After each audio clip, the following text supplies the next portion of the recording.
Shelia Eddy and Skylar Neese had been best friends forever. From the age of 8, they were very, very close. And when they met Rachel Schoaf their freshman year, what developed was very much a trio. They would always hang out. They were inseparable, the three of them. But then Skylar mysteriously disappeared. The window in her room was open. Her bed hadn't been slept in. The discovery kicked off a massive search for the missing teen. I called the radio station. We got it all over Facebook. You couldn't pass one store without seeing a flyer of her. We thought somebody abducted her. But the truth would turn out to be far more shocking. People were absolutely outraged. You don't imagine that kind of brutality from teenage girls. She, to all appearances, seemed like a normal kid. Star City, West Virginia, July 6, 2012. It was around midday in this town of 1,800, just outside Morgantown. It's a small community. Everybody knows everybody. Everybody wants to get along. It's a good place to live and work. David Neese had just gotten off work and driven home to where his daughter, 16-year-old Skylar Neese, should have been getting ready for her shift at a local fast food restaurant. I came home to give Skylar the car so she could go to her job at Wendy's. But when he got home, Skylar's father found the teen's bedroom door shut. And I said, Sky, honey, I said, it's Daddy, and you're going to have to get up. As a lot of teenagers do in summer, you sleep until really late. Although in Skylar's case, she'd earned it. The teen had worked late the night before. Came home around 10 and basically told her mother and father, well, I'm changing out of my clothes. I'm going to bed. But that afternoon, when Skylar's dad knocked on her door, I got no response. And when he tried the door, she had locked her bedroom door. So, afraid that his daughter would be late for work, he knocked harder. And that's when he really started to worry. He couldn't rouse her. Unsure what was going on with his daughter, David took a coat hanger and jimmied the lock. And when he finally got into Skylar's room, he made a surprising discovery. She wasn't there. And it appeared that she had snuck out. The window was open about 1.5 inches. Skylar's father was shocked. I thought I could trust her. I really did. But he was also worried. If Skylar had snuck out, she'd done it the night before. Her bed hadn't been slept in. In a panic, Skylar's father rushed for the phone. I really freaked because then I knew she hadn't been home. However, he didn't call 911 to report Skylar missing. Instead, his first instinct was to get in touch with 16-year-old Shelia Eddy. Because if anyone knew the shocking secrets behind Skylar's disappearance, it would be the missing teen's best friend.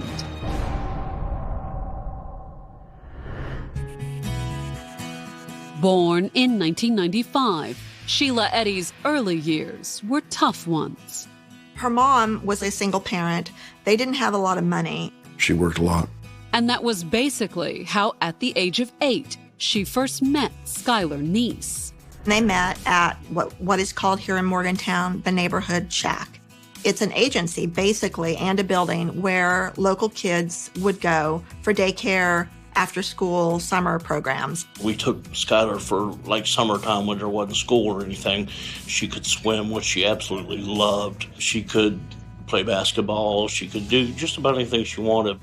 And that summer, hanging out by the community center's pool, is where she first made friends with Shelia. They had known each other since second grade. Not that the two girls initially went to school together. Skylar lived just outside Morgantown in the community of Star City, while Shelia lived 20 miles out of town in the tiny community of Blacksville. Known for a lot of poverty, a lot of coal mining. Still, despite the distance between them, the two girls became close friends. Sheila's mom worked here in town, so she would pick Skylar up and take her out so that they would be able to be together and do things together. Skylar went and spent the night there a lot. However, while they were close, the two girls were also very different. Skylar was quiet and studious.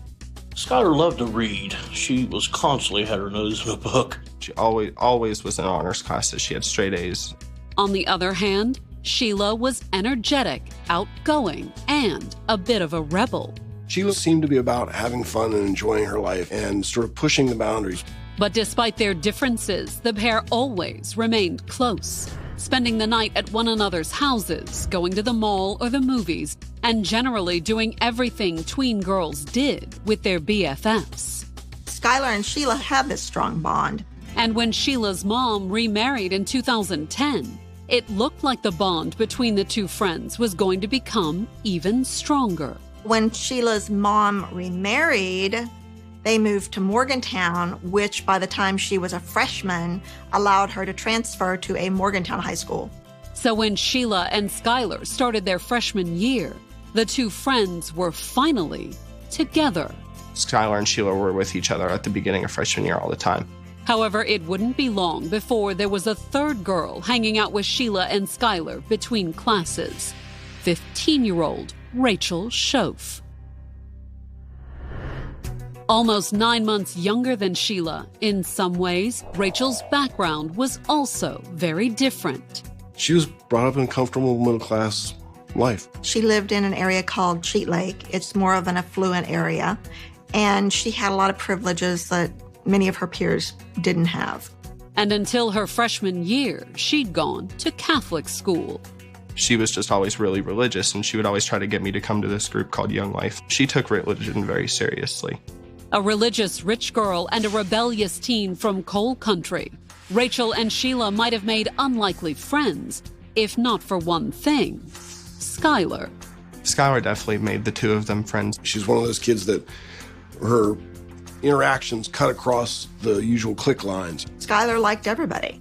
And once they met, the three girls formed a clique of their own. What developed was very much a trio. You know, they were inseparable, the three of them. In between classes, they always met at a certain place. They would always hang out, at the same table.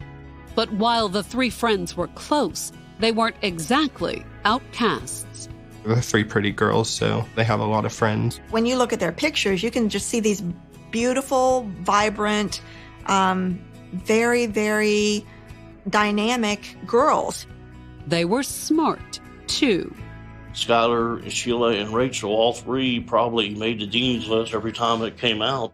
However, while Skylar's father had every reason to be proud, he may have also had reason to worry about his daughter's best friend. Sheila was one of those people who test the limits of society, the limits of parental discipline, the limits of all kinds of things. And now that the girls were teens, Sheila had started testing the limits in ways that Skylar's father found especially troubling. I didn't like some of the things Sheila was doing. She would get in a car and go home with some boy and tell her mom she rode home on a bus. Sheila became pretty promiscuous. We were very concerned about these things. In fact, Skylar's parents became so concerned that at the end of her sophomore year, they suggested their daughter make some new friends. We said, Skylar, I know it's your best friend, but I just don't want you hanging out with her anymore. And considering what was about to happen, Skylar's father just may have been right about Sheila's influence. Coming up, Skylar's disappearance sends her parents into a panic. We thought somebody abducted her. But the evidence may suggest their daughter has been keeping secrets. She's willingly getting into a car with someone she knows. On the afternoon of July 6, 2012, Skylar Niece's father came home from work and discovered that the 16-year-old had snuck out of the family's apartment just outside Morgantown, West Virginia. He knocked on the door. There was no answer. And so he took a coat hanger and popped the lock and discovered the window in her room was open. Worse, Skylar didn't return her father's frantic calls. I called her cell phone like 10 times, and it kept going to voicemail. And I thought, oh, man. At that point, he literally was panicked. His daughter was missing, and apparently had been all night. Her bed had not been slept in. With Skylar not answering her phone, her father placed a call to Skylar's mother, who was still at work. She said, don't freak out. She might have went shopping with one of her friends. And in Skylar's case, that most likely meant her oldest and best friend 16-year-old Shelia Eddy. Sheila and Skylar became friends when they were 8 years old. So, after talking to his wife, Skylar's dad called Shelia. I said, kind of worried about my daughter. Have you seen Skylar? No. Not recently, at least. I said, when's the last time you talked to her? And she said, last night about midnight. According to Shelia, Skylar had snuck out the night before to join her and 16-year-old Rachel Schoaf for a little late-night joyride. Whenever one went somewhere, the others would always follow. They never went anywhere alone. Sheila tells the nieces they went joyriding around the Star City neighborhood for about 30, 45 minutes, and then they dropped her back at her apartment. And according to Shelia, that was the last time she'd seen Skylar.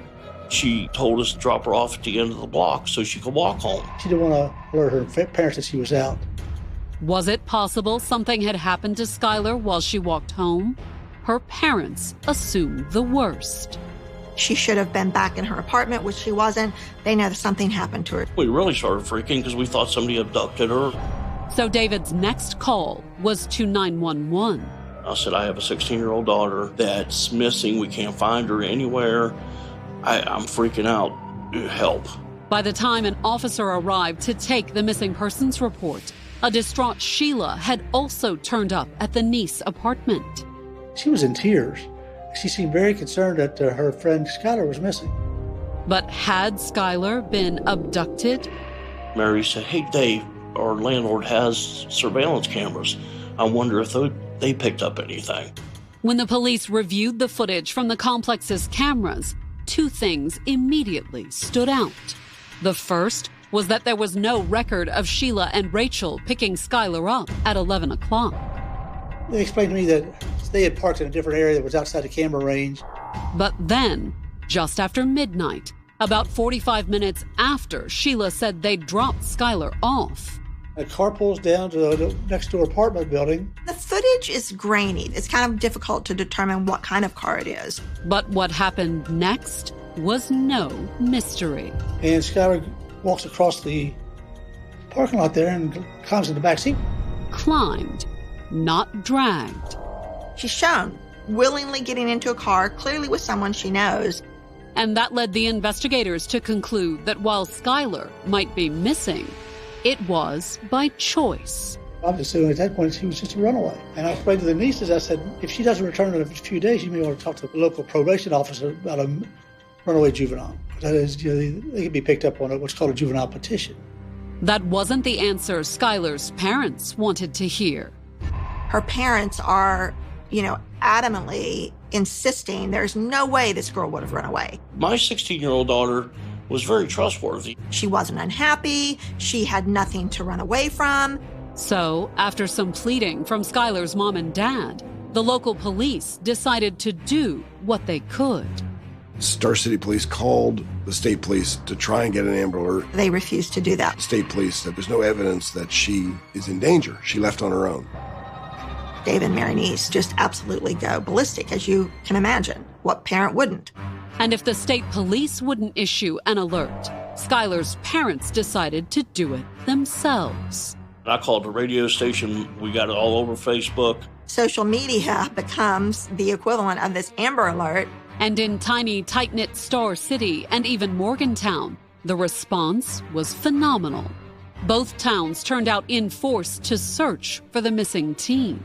People were looking through the woods. People were looking through the streets of Morgantown, putting up flyers. You couldn't pass one store in Morgantown without seeing a flyer of her. And while Skylar's friend Rachel was away at church camp, her oldest and closest friend Shelia did everything she could to help find the missing teen. The day after Skylar disappeared, Shelia actually went with her mom and put up flyers. She was going out on search parties to help try and find her and trying to comfort Skylar's parents. Sheila would call me every single day. What do the cops know? Do they know anything? However, even as the search intensified, some people were skeptical. This is a runaway. This is a teenage girl, and it's the middle of summer. Check Myrtle Beach or Ocean City.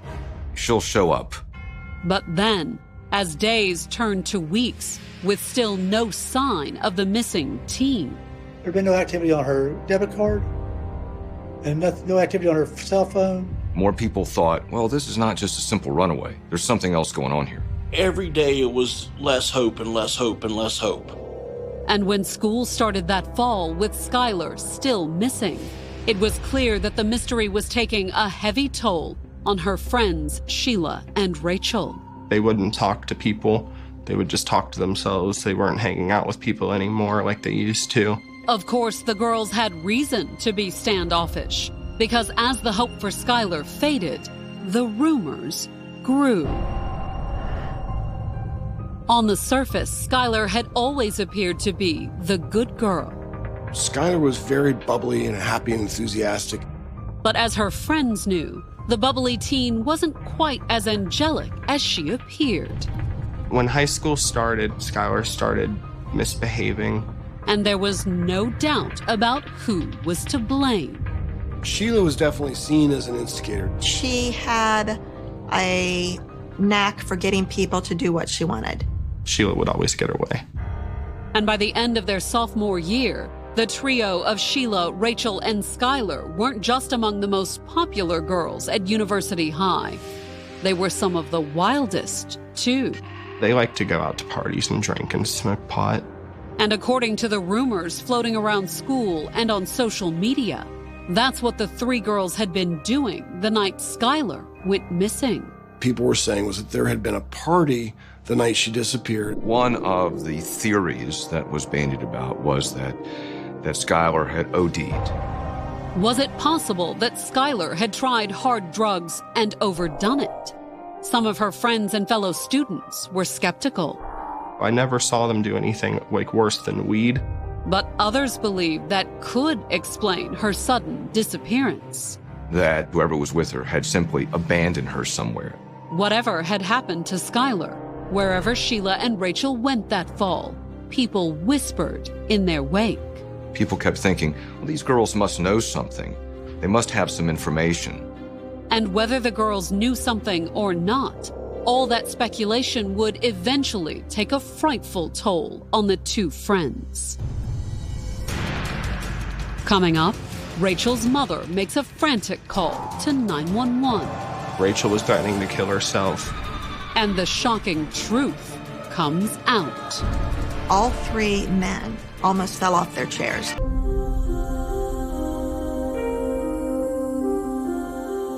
By December 28, 2012, it had been almost 6 months since 16-year-old Skylar Neese had disappeared from her home outside Morgantown, West Virginia. Some people thought she met a boy there and ran away with him. Some people thought she met the wrong boy there and was kidnapped by him. There were also rumors that the teen had met with a tragic accident. Somebody slipped her an overdose of something, or she took an overdose of something, or she drank too much, slipped and fell and hit her head. But whatever had happened to Skylar, 3 days after Christmas, it was Rachel Schoaf's parents who made a frantic 911 call. Although in their case, Rachel's parents weren't calling to report their daughter missing. According to what Rachel's mother told the dispatcher, her daughter was completely out of control. She was frantically screaming, throwing stuff around the house. She was threatening to kill herself. Police and paramedics rushed to the scene and took the frenzied teenager into custody. That night, Rachel was checked into the mental health institution for evaluation. She was there for 4 or 5 days. Had Rachel's grief over Skylar's disappearance simply proved too much for the teen? To the point where she had a nervous breakdown. Whenever our junior year started up and Skylar wasn't back, you could just tell something was different. But was grief the emotion behind Rachel's nervous breakdown? Or was it guilt? University High, the school Rachel, Skylar, and their friend Shelia Eddy all attended, was rife with rumors that Rachel and Shelia knew more about Skylar's disappearance than they admitted. That she had OD'd and, maybe they hit her body. Thought, they were too afraid to come forward. Although, as it turned out, the rumors at University High were only half right.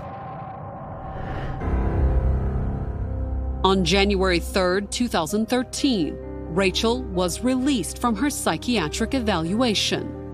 She came out of the hospital and went directly to her lawyer's office. And soon after, Rachel's attorneys contacted the authorities with the news that the teen had something to tell them. I definitely believe that Rachel had a guilty conscience. And when they sat down in the conference room, it was obvious that the pale and trembling teen was racked with guilt. The first thing she did was ask for a trash can because she said she thought she was going to get sick. But then, once she sat down with the investigators and her attorney, the teen was so overcome with emotion that she couldn't talk.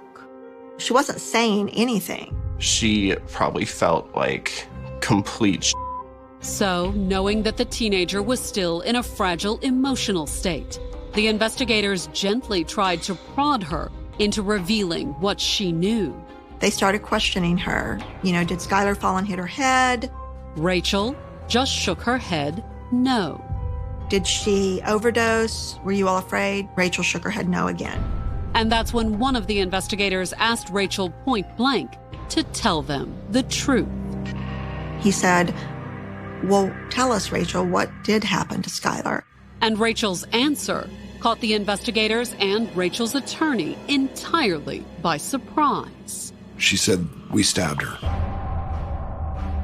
All three men almost fell off their chairs. They never, in their wildest dreams, through months of investigating this crime, the disappearance of this girl, they never believed that Shelia Eddy and Rachel Shove had murdered her.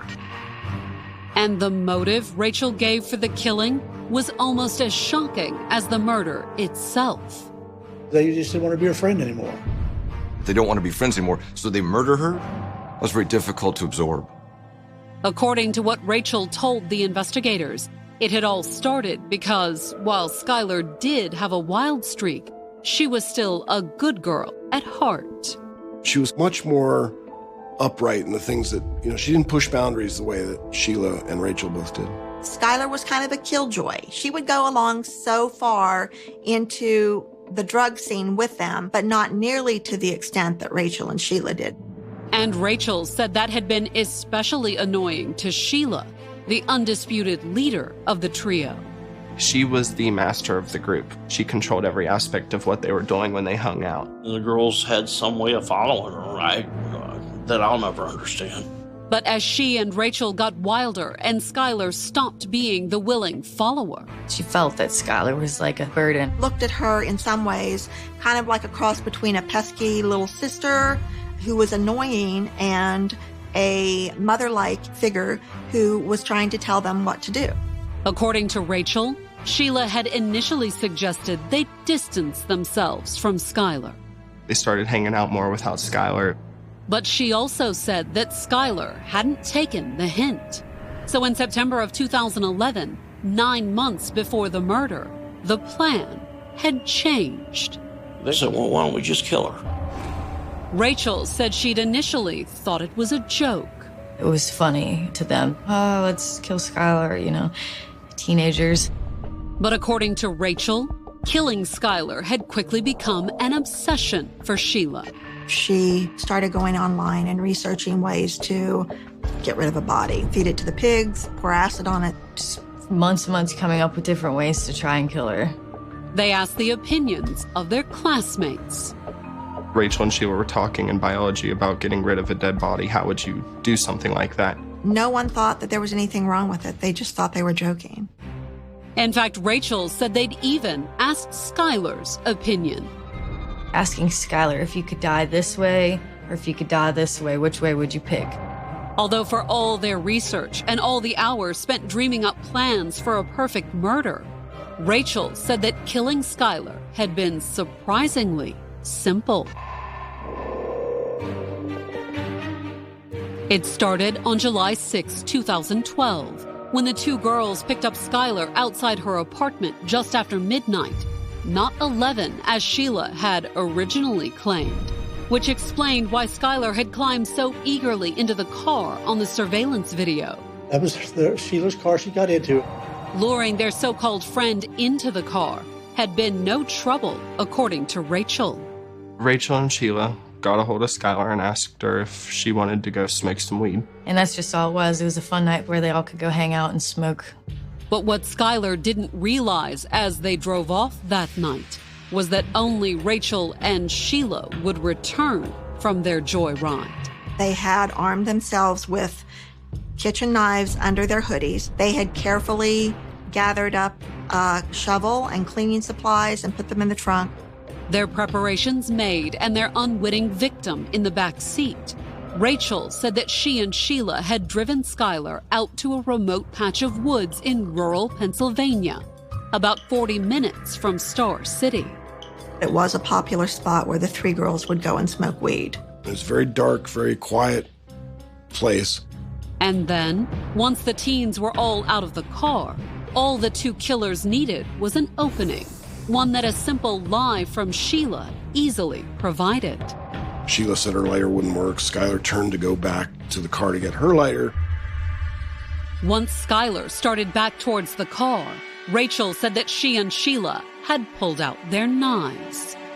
They counted down 1, 2, 3. And then, on the count of 3, They both jumped on her and started stabbing her. literally stabbed in the back by the two girls she thought were her best friends, Skylar had fought for her life. She got Rachel's knife at one point, managed to cut Rachel's leg in self-defense. But Rachel said it was too little, too late. She was by then weakened enough that they could overpower her. Skylar was stabbed many, many times, somewhere between 15 and 50. I can't imagine the pain that Skylar had to suffer before she died. Her best friends just plunging knives into her body. But while killing Skylar had been relatively easy, Rachel said that once they got the shovels out of the trunk to bury Skylar's body, they discovered the first flaw in their plan. There was rocks all over in this area. They could not bury her body. So instead of burying Skylar, Rachel said that she and Shelia had just left her where she had died. They just piled things, over her. Covered her up with the branches and leaves and different things that they could find. Then, after they'd hidden Skylar's body as best they could, the two girls had cleaned themselves up. They changed their clothes, and they supposedly burned those clothes. And finally, according to Rachel, they had driven home, slipping in before sunrise to carry on as if nothing had happened. After Rachel murdered my daughter, she got on a school bus the next morning and went to church camp. Although even as she climbed on the church bus that morning, Rachel said the guilt and remorse had already started taking its toll. I just was kind of killing her inside. She just could not live a life having, killed somebody without telling anybody. And after carrying her horrible secret for 6 months. Rachel finally broke and she confessed. But while she had just confessed to murder, the authorities didn't place Rachel under arrest just yet. They put her in the car to lead them to Skylar's body. The attempt failed, however. When they got out there, she couldn't remember where they had left her, and the snow was covering the ground, so it was too hard to tell. Although the investigators weren't done with Rachel yet, because while she couldn't give them Skylar, she still might be able to give them Shelia. Coming up, is Rachel's confession the truth? It was never really a satisfactory answer. Or will the investigators uncover the real reason Shelia and Rachel wanted Skylar gone? You could just tell there was a chemistry with them. In January of 2013, 6 months after Skylar Neese disappeared from her home outside Morgantown, West Virginia, her supposed best friend, 16-year-old Rachel Schoaf, confessed to killing her. She had no choice but to confess because she couldn't live with herself for what she'd done. She had a very strong religious background. But her religious background hadn't stopped Rachel from stabbing her best friend in the back. And Rachel said she hadn't acted alone either. In her confession, she also implicated Skylar's other best friend, a girl she'd known since 2nd grade, 16-year-old Shelia Eddy. Then they lured her deliberately from her home, fully intending to carry out this heinous crime. It was very, very hard to even imagine it. For two teenage girls to plan to stab to death a girl who was considered to be at one time their best friend. Just as shocking was the supposed motive behind the crime. That they simply didn't want to be friends anymore. However, while Rachel had confessed to killing Skylar, she'd been unable to lead the police to her body. This is January. In January in West Virginia, in this area, it's cold and snowy, and there was still a lot of snow on the ground. And without at least a body for confirmation, there was no way they could place Shelia, Rachel's alleged co-conspirator, under arrest. The police can't take someone into custody just because someone else said they did something. But could they get a confession out of Shelia? When they returned from the fruitless hunt for Skylar's body, the investigators had one request for Rachel. That she would wear a wire. And then, once she was wired up, They send Rachel over hoping that Shelia would say something about the crime, something that they could use to say, okay, well, we can arrest her now. unfortunately, that ended up going as well as the attempt to find Skylar's body. She says nothing that will incriminate her. Shelia knew she was wired. At least that's what the investigators figured, based on Sheila's tweets after Rachel left. Sheila's tweeting that, Rachel's, a terrible person and that you can't trust anybody. There would be no arrest of Shelia, at least not yet. In fact, since she had agreed to cooperate, the investigators didn't take Rachel into custody either. They essentially let her go home. Then, the investigators redoubled their efforts to find Skylar's body. And on January 16th, a cadaver dog finally located the missing teen's remains, not far from the spot where Rachel had indicated. The snow melted and they were able to find Skylar's remains. There wasn't a whole lot left by then. And once the body had been identified as Skylar's, the investigators went to her parents with the news they had been dreading for 7 anxious months. And they said, we think we found Skylar. And I said, is she alive? And they said, no. Anybody who's has kids that hears that, hate goes through them. There's a multitude of feelings and none of them are good. However, while the investigators told Skylar's father that she was dead, they didn't tell him how Skylar died, that Rachel had confessed to murder, or that she'd accused Skylar's oldest friend of being the mastermind behind the crime. Number one, they didn't want me flipping out and going to find Shelia. But could the authorities get Shelia? Since all they had was Rachel's confession, that wouldn't be enough to charge her with murder. They have to find corroborating evidence. And the video of Skylar supposedly getting into the car with Shelia and Rachel didn't quite cut it. You can't see who she's with. Was it possible Shelia was innocent? That Rachel had acted alone and was trying to shift blame to her friend? Considering what the girls' friends had told them, the police didn't think so. If I were to have to pick one of them to be the head leader of the plan, it would be Shelia. Rachel was the follower. She wanted to make Shelia happy. And Rachel's confession did give the investigators something they could use to prove Shelia was the mastermind behind the murder. Probable cause for a search warrant. The police show up en masse with a rollback truck and take the things from the kitchen, take the computers. And most important of all, they took Sheila's car. Her car had Skylar's blood in the trunk. And on May 1st, 10 months after the murder, the authorities were finally ready to make an arrest. That afternoon, they took Shelia into custody as she and her mother were leaving a local restaurant. Just as they were walking out, Rachel, whose attorneys were already ironing out a deal with the prosecutors, turned herself in the same day. She was going to testify against Shelia Eddy if the case came to trial. And that appeared highly likely if Sheila's behavior after her arrest was any indication. Shelia still maintained her innocence. She refused to give law enforcement one iota that would indicate she was involved. Not that her claims mattered much to the people of Morgantown. People were absolutely outraged. They called them every conceivable, profane thing you can think of. They mainly said that they were evil. The brutality of stabbing her repeatedly, dragging her body to a place where they thought it wouldn't be discovered. You don't imagine that kind of brutality from teenage girls.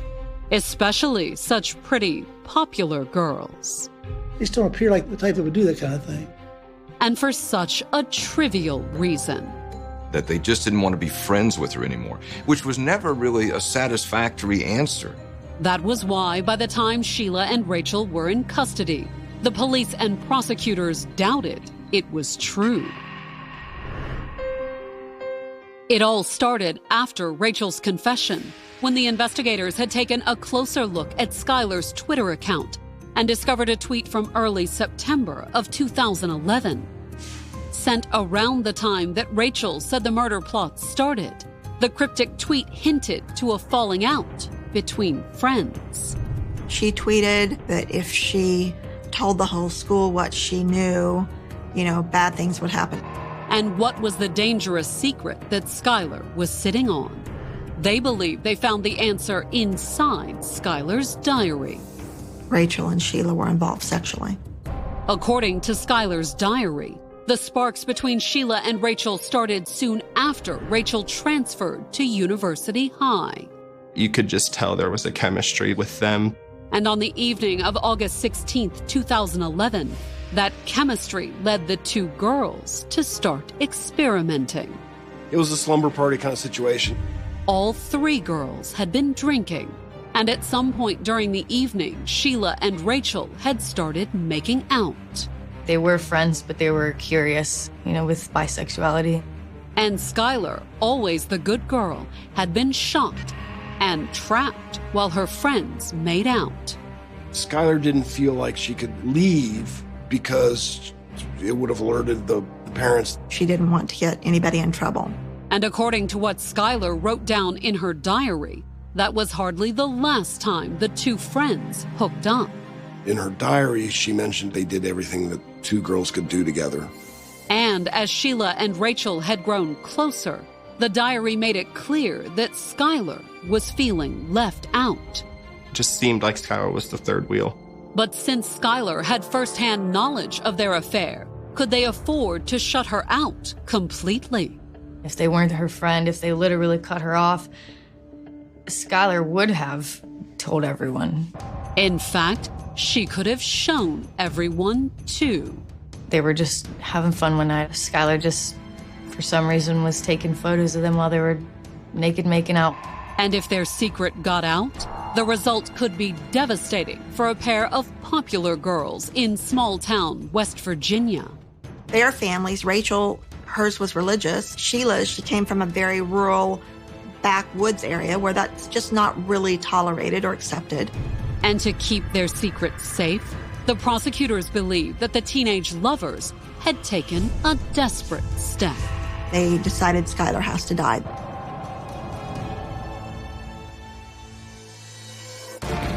Coming up, Shelia goes to court. She maintained that she wasn't guilty. But will the result be justice? The person sitting before you, Skylar's so-called friend, took her away from us without any remorse or feelings. On January 24th, 2014, bailiffs led 18-year-old Shelia Eddy into a Morgantown, West Virginia courtroom. The teen was charged with the July 2012 murder of her best friend, Skylar Neese. Shelia and Skylar always called each other sisters and best friends for life. But that friendship and Skylar's life had ended at the hands of Shelia and her lover, 17-year-old Rachel Schoaf. Shelia Eddy and Rachel Schoaf had a lesbian affair, and Skylar knew about it. That was, I believe, the predominant reason they killed her. Skylar was going to reveal their secret. Rachel had broken down and confessed to the crime in January of 2013. I wasn't surprised that Rachel confessed, just for the simple fact of she was really religious, and I knew that it was just eating her away. But Shelia, on the other hand, she maintained that she wasn't guilty for months and months and months. She never told police that she had anything to do with it. So it came as a bit of a surprise when her attorneys contacted the prosecutors that January, just days before her scheduled trial date. At the last minute, Shelia said she's going to plead guilty. She had little choice between Rachel's confession and the fact that Skylar's blood had been found in her car.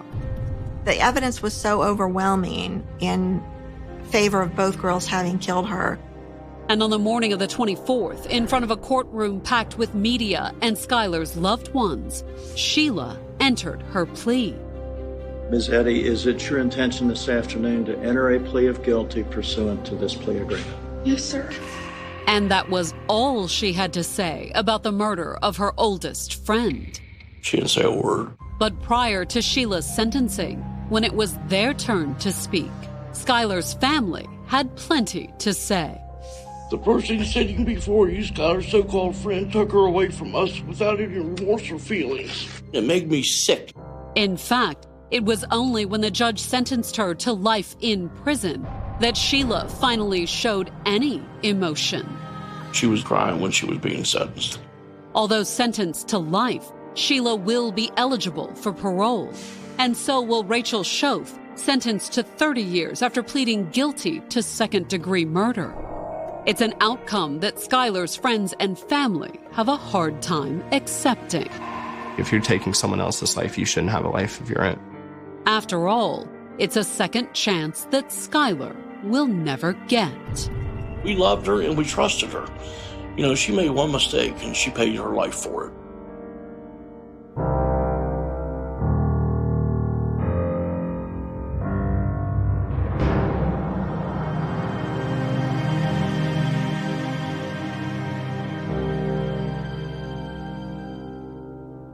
Charles Lindbergh knew what it felt like to cross an ocean alone. In May of 1927, he had climbed into the Spirit of St. Louis and flown from New York to Paris without stopping, completing a journey that many believed was impossible. When he landed in France after more than 33 exhausting hours in the air, he became an international hero almost overnight. Newspapers called him fearless. Crowds filled city streets simply to catch a glimpse of him. Children memorized his name in school. Adults spoke of him as proof that courage and determination could reshape the future. For millions of Americans living through uncertain times, Lindbergh represented hope itself. Yet history has a cruel way of reminding us that extraordinary fame often comes with extraordinary cost. 5 years after his greatest triumph, Charles Lindbergh would find himself facing a challenge that no amount of bravery, intelligence, or determination could overcome. This time, there would be no aircraft to guide, no clear destination waiting beyond the horizon, and no cheering crowds celebrating his success. Instead, there would be only silence, fear, and an empty nursery. On the evening of March 1st, 1932, the Lindbergh family was staying at their secluded estate near Hopewell, New Jersey. The weather was miserable. Cold rain drifted across the countryside, and strong winds swept through the surrounding woods. The large house, built to provide privacy from an increasingly intrusive public, stood alone among rolling hills and trees. It was meant to be a sanctuary from the endless attention that had followed Charles Lindbergh since his historic flight. Instead, its isolation would soon become one of its greatest vulnerabilities. Inside the house, life appeared ordinary. Charles Lindbergh and his wife, and Morrow Lindbergh, were spending a quiet evening with their 20-month-old son. Charles Augustus Lindbergh Jr., the little boy, had become famous almost from the day he was born. Newspapers eagerly published photographs of him. Reporters followed every milestone in his young life. Many Americans affectionately referred to him as America's most famous baby. His parents had never sought that attention for their child. In fact, they had done everything possible to escape it. They chose Hopewell precisely because it offered distance from crowded cities and relentless photographers. The property was surrounded by woodland, and few neighbors lived nearby. It seemed like the ideal place to raise a family in peace. But on that cold March night, the quiet landscape concealed an unimaginable danger. Earlier that evening, the family's routine had unfolded as it usually did. Around 6:30 p.m., the child was given dinner. He had a slight cold, so his caregivers decided to put him to bed earlier than normal. Betty Gow, the child's devoted nurse, carried him upstairs to the nursery. She carefully settled him into his crib around 7:30 p.m., closed the window against the cold air, drew the curtains, turned on the heater, and quietly left the room. Half an hour later, and Lindbergh entered the nursery to check on her son one last time before retiring for the evening. She kissed him gently and found nothing unusual. It would be the last time she ever saw her son alive. Downstairs, the evening remained calm. At approximately 9:00 p.m., Charles Lindbergh heard a sudden cracking sound somewhere outside the house. Under different circumstances, he might have investigated immediately. But the weather was poor, the wind was strong, and unusual noises were hardly unexpected. He assumed the sound had come from a tree branch snapping or perhaps a wooden object being blown. Over by the storm, the noise lasted only a moment, and nothing else seemed out of place. Years later, that brief decision would become one of the most painful memories of his life. He often reflected on the sound and wondered whether it had marked the precise moment his family was being torn apart. Around 10 p.m., Betty Gow returned upstairs to check on the sleeping child. As she entered the nursery, something immediately felt wrong. The room was strangely empty. The crib, where she had left the boy sleeping only a few hours earlier, was vacant. For a brief moment, she believed that Charles Lindbergh must have carried the child downstairs. Without informing her, she hurried from the room and asked him a simple but devastating question. "Did you take the baby?" Charles answered with a single word, "No." In that instant, confusion turned into terror. Both rushed upstairs together. What they found inside the nursery transformed a family's nightmare into a national crisis. The window stood open despite the cold weather. Curtains moved gently in the wind blowing into the room. Mud could be seen on the windowsill. A nail had been pulled loose from part of the window frame. Small muddy footprints were visible on the floor. Resting upon the windowsill was a white envelope. Charles Lindbergh immediately realized that this was no accident. Inside the envelope was a handwritten ransom note demanding $50,000. The message was written in awkward English filled with spelling and grammatical mistakes. Whoever had written it appeared unfamiliar with the language. At the bottom was a strange identifying symbol unlike anything the family had ever seen before. It consisted of overlapping circles, 3 small holes, and red and blue markings that served as a distinctive signature. That same mysterious symbol would appear on every ransom communication that followed. Charles Lindbergh wasted no time. Taking his rifle, he ran outside into the darkness surrounding the house. Beneath the nursery window, he discovered another disturbing clue. A homemade wooden ladder rested against the exterior wall. Unlike a factory-produced ladder, this one had been assembled by hand from 3 separate sections. One of its wooden rungs had broken, suggesting that something had gone wrong while someone climbed down from the window. Nearby lay broken pieces of wood and muddy footprints.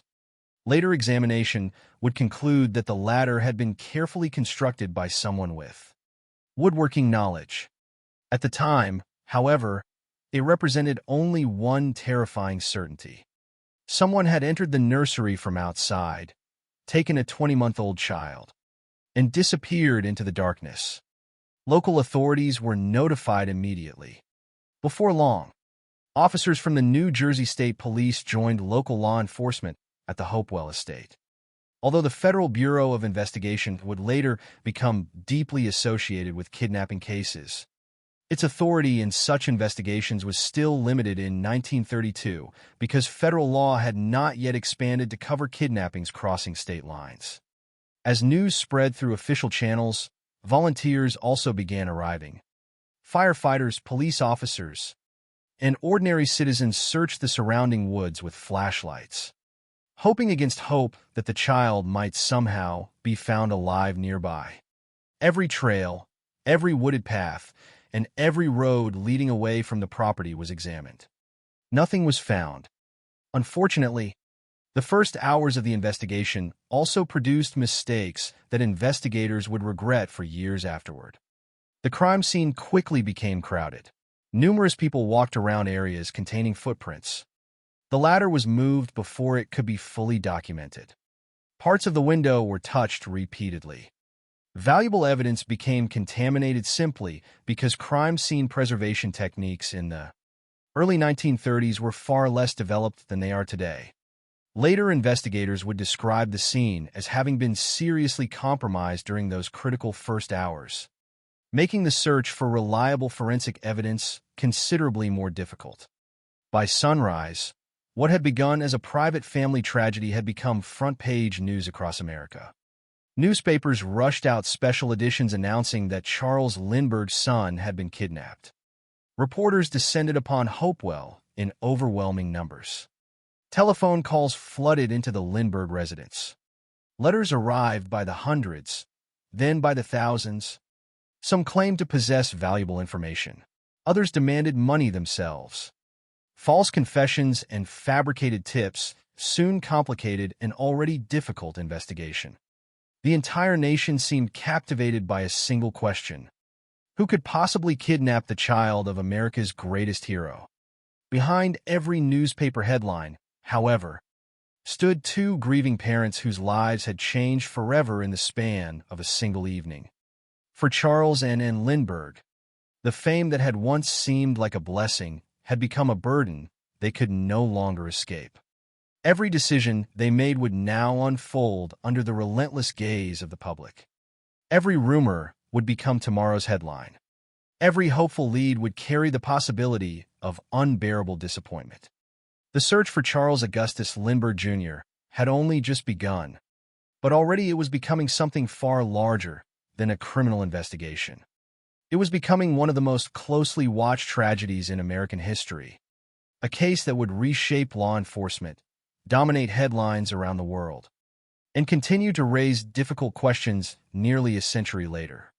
The empty crib in the nursery at Hopewell had become the center of a mystery that no one yet understood, and the long road toward answers was only beginning. In the hours following the discovery of the empty nursery, the Lindbergh estate transformed from a quiet family residence into the center of the largest criminal investigation America had ever witnessed. What had begun as a desperate search conducted by family members quickly expanded into an operation involving local police, the New Jersey State Police, and numerous volunteers. Every passing minute mattered.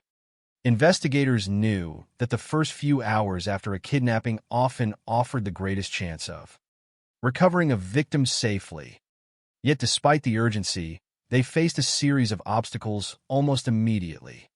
The weather remained cold and damp, with rain and wind continuing to complicate the search. Darkness concealed much of the surrounding countryside, while the property's remote location provided countless possible escape routes. Officers carrying lanterns and flashlights spread across fields, wooded trails, and nearby roads, hoping to discover footprints, discarded clothing, or any indication of where the kidnapper had gone. Search teams called out the child's name, even though there was little reason to believe a 20-month-old toddler could answer them. Every nearby structure, ditch, and patch of forest became part of the expanding search area. The atmosphere combined determination with growing dread, as every unsuccessful hour made the possibility of a safe recovery seem more uncertain. Inside the house, investigators turned their attention to the nursery itself. They carefully examined the open window, the muddy windowsill, the damaged frame, and the handwritten ransom note. The note immediately became one of the investigation's most significant pieces of evidence. Its unusual language attracted attention almost at once. The English was awkward, containing numerous spelling and grammatical mistakes that appeared consistent rather than random. Investigators suspected that whoever had written it was not a native English speaker. They also noticed the strange signature placed at the bottom of the page.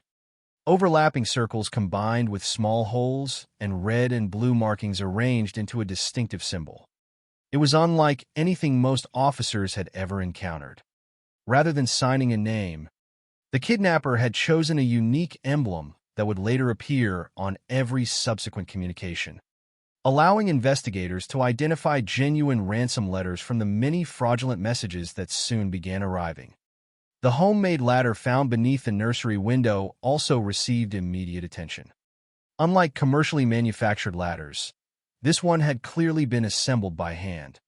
It consisted of 3 separate sections joined together to create sufficient height to reach the second-story window. One of the wooden rungs had broken, suggesting that considerable weight or sudden force had been placed upon it during the escape. Experienced observers believed that constructing such a ladder required practical woodworking ability. Every nail, joint, and piece of lumber represented a potential clue regarding the person who had built it. At the time, however, forensic science remained relatively limited compared to modern standards, and investigators could only preserve the ladder in the hope that later examination might reveal something useful. Unfortunately, the handling of the crime scene during those first hours created lasting problems. Numerous officers, volunteers, and other individuals moved through the area before strict control could be established. Footprints became disturbed as people unknowingly walked across muddy ground. The ladder itself was moved before comprehensive photographs documented its original position. The nursery window and surrounding surfaces were touched repeatedly. By later investigative standards, valuable evidence had been unintentionally contaminated. Years afterward, many investigators would acknowledge that these early mistakes deprived the case of potentially important forensic information. Nevertheless, those present were operating under enormous pressure. Their immediate priority was finding a missing child, not preserving a perfect crime scene for future scientific analysis. As dawn approached on March 2nd, the investigation entered an entirely new phase. News of the kidnapping spread rapidly across the United States. Newspapers interrupted regular publication schedules to print special editions announcing that the infant son of Charles Lindbergh had disappeared. Within hours, reporters from across the country descended upon Hopewell. Photographers crowded roads leading toward the estate. Radio broadcasts updated listeners continuously as each new rumor emerged. Public fascination reached extraordinary levels because the victim was not simply another child. He was the son of one of the most admired figures in American history. Millions of people who had celebrated Charles Lindbergh's transatlantic achievement only a few years earlier now watched helplessly as he confronted an entirely different kind of ordeal. The intense media attention produced both advantages and disadvantages. On one hand, nationwide publicity encouraged countless citizens to remain alert for suspicious individuals or possible clues. On the other hand, it generated an overwhelming flood of misinformation. The Lindbergh family began receiving enormous numbers of telephone calls and letters. Some people sincerely believed they possessed useful information. Others sought publicity, financial reward, or simply attention. False ransom demands appeared alongside fabricated eyewitness accounts. Individuals falsely confessed to the crime despite having no connection whatsoever to the kidnapping.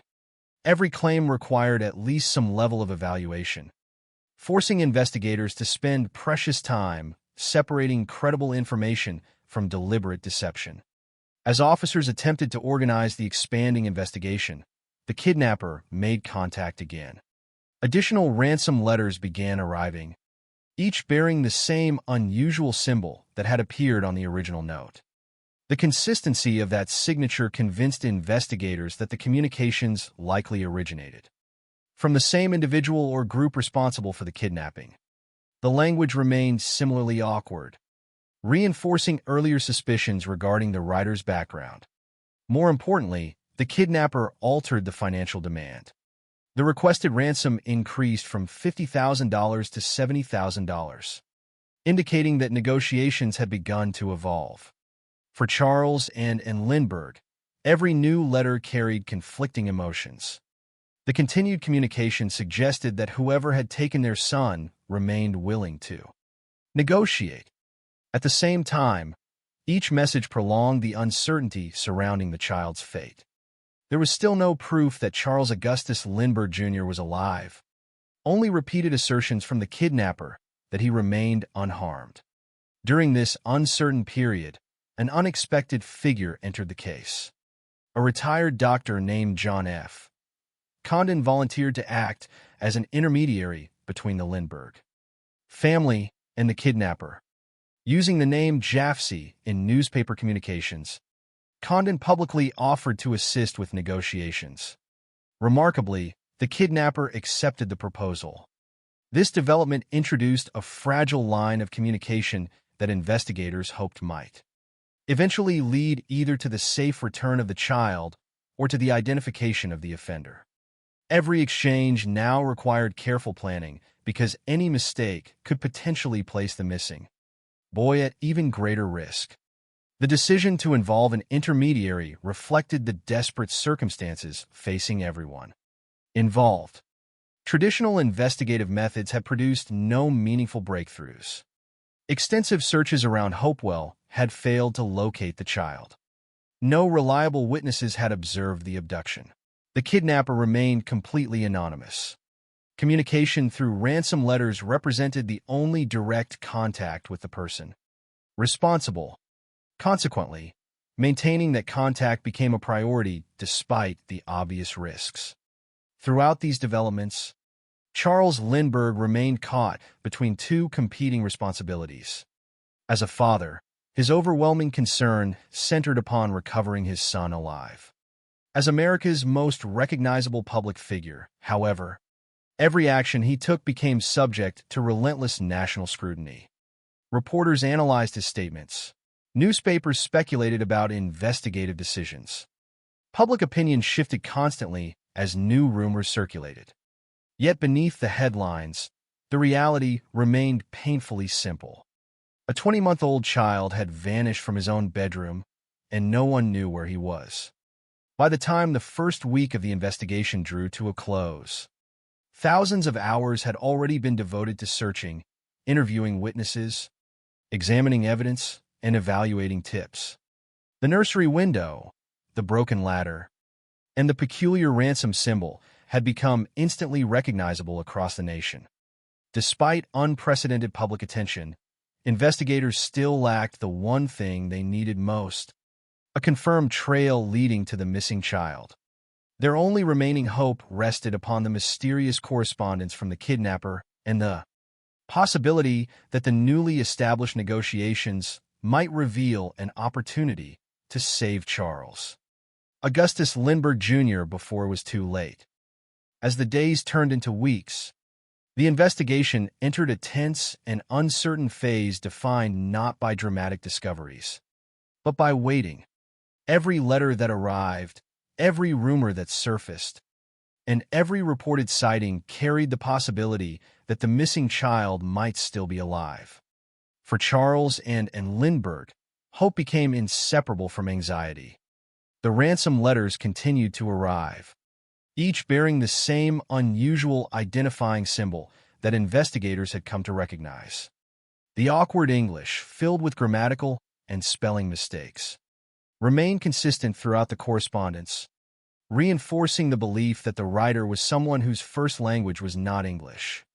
Investigators carefully compared every letter with the original ransom demand, searching for differences in handwriting, wording, or construction that might reveal something about the person responsible.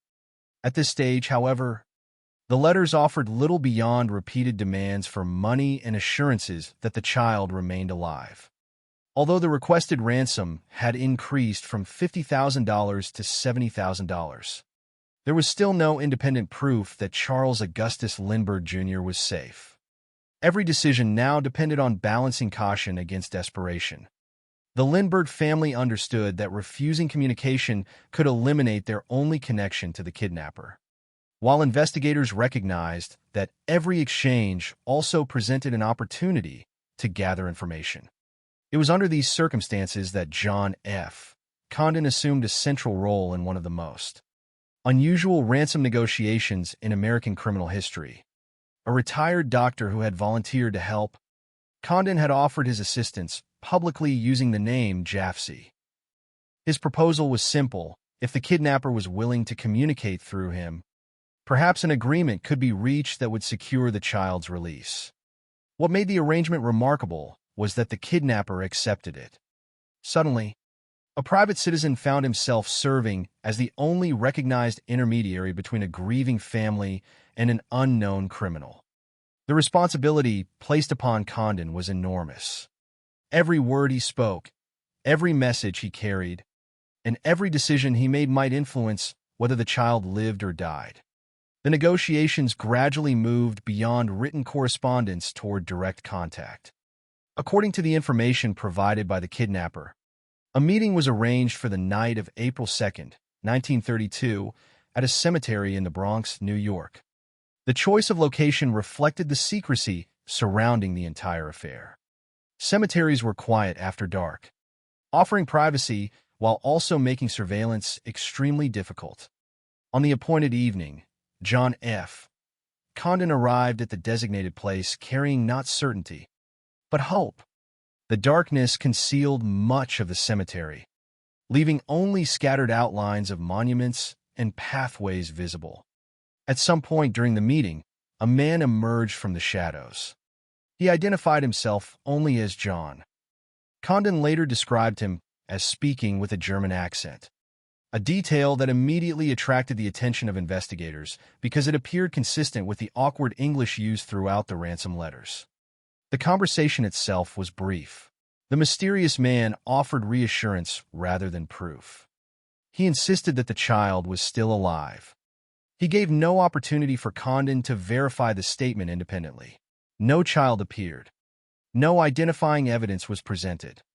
Nevertheless, for parents desperate to believe their son had survived, even an unsupported claim offered a reason to continue.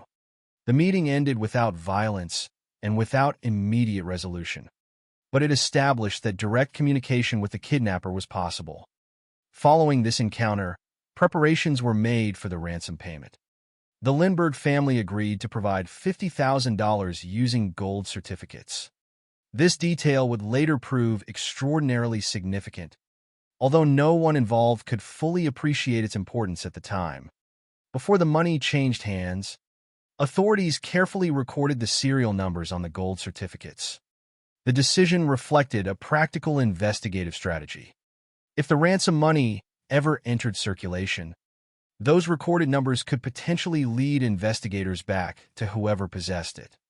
At the moment, however, the primary objective remained the safe recovery of the child rather than the future prosecution of the kidnapper.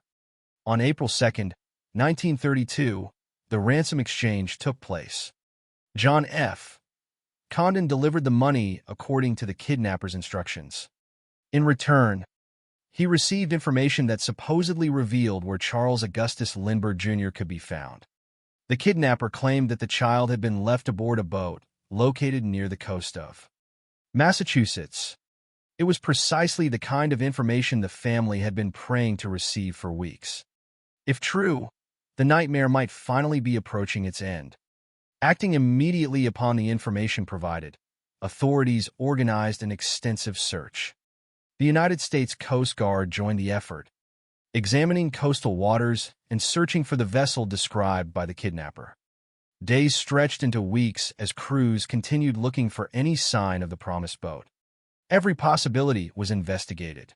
Every reported sighting received attention.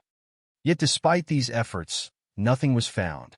There was no boat matching the description. There was no evidence that Charles Augustus Lindbergh Jr. had ever been aboard such a vessel. Most devastating of all, there was no child waiting to be rescued. The realization slowly emerged that the information exchanged for the ransom money had been deliberately false. The emotional impact upon the Lindbergh family was profound. They had complied with the kidnappers' demands in the belief that cooperation offered the best chance of recovering their son alive. Instead, they were left with the painful understanding that they had surrendered an enormous sum of money while receiving nothing truthful in return. Investigators faced an equally frustrating setback. Although the ransom payment had been completed, the kidnapper remained unidentified, and the investigation had gained no reliable information regarding the child's location. Every promising development seemed to dissolve into another dead end. The passage of time now became one of the investigation's greatest enemies. With each passing day, hope diminished. Search efforts continued, interviews multiplied, and investigators revisited every available piece of evidence from the Hopewell estate. The homemade ladder, the ransom letters, the unusual symbol, and the reports of a man speaking with a German accent all remained central components of the investigation. Yet none of these elements provided a direct path toward locating either the missing child or the person responsible. Public attention remained intense. Newspapers reported every rumor surrounding the negotiations. The ransom payment itself became a national story, prompting endless discussion about whether paying kidnappers encouraged further crimes or represented the only realistic option when a child's life was believed to be at stake. Charles Lindbergh found himself caught between private grief and public expectation. Every development in the investigation unfolded under the scrutiny of millions of readers and listeners across the country. The case had evolved far beyond a local criminal investigation. It had become a national obsession. Meanwhile, investigators quietly preserved the information that might one day prove valuable. The serial numbers from the gold certificates remained on file. The ransom letters were carefully retained for future examination. Every known detail concerning the cemetery meeting and the man calling himself John was documented, although none of these pieces of evidence appeared sufficient to solve the case immediately. Experienced investigators understood that major criminal investigations often depended upon seemingly insignificant details whose importance became clear only much later. Still, none of those careful records could answer the question haunting everyone involved. Where was Charles Augustus Lindbergh, Jr.? Weeks had now passed since the child disappeared from his nursery. The promise that he remained alive had never been supported by evidence. The ransom had been paid, yet no rescue had followed. The search around Massachusetts had ended in disappointment, and the investigation stood at another painful crossroads. Hope had not disappeared completely, but it had become increasingly fragile. No one could know that the next major development would not come from another ransom letter or another negotiation. Instead, it would come more than 2 months after the kidnapping, when an accidental discovery in the woods near the Lindbergh estate would transform the investigation forever and reveal a heartbreaking truth that no parent ever wishes to face. More than 2 months had passed since the night Charles Augustus Lindbergh, Jr. vanished from the nursery at the Hopewell estate. During those long weeks, investigators had followed countless leads, examined every ransom letter, organized extensive searches, and pursued the information provided during the ransom negotiations, only to discover that the promised boat near Massachusetts did not exist. The Lindbergh family continued living in a state of agonizing uncertainty. Every morning brought the possibility of new information, while every evening ended with the same unanswered question. Was the child still alive? No investigator could answer with confidence. No witness had reported seeing the boy after the night of March 1st. The only assurances that he remained alive had come from the kidnapper, and those assurances had never been supported by evidence.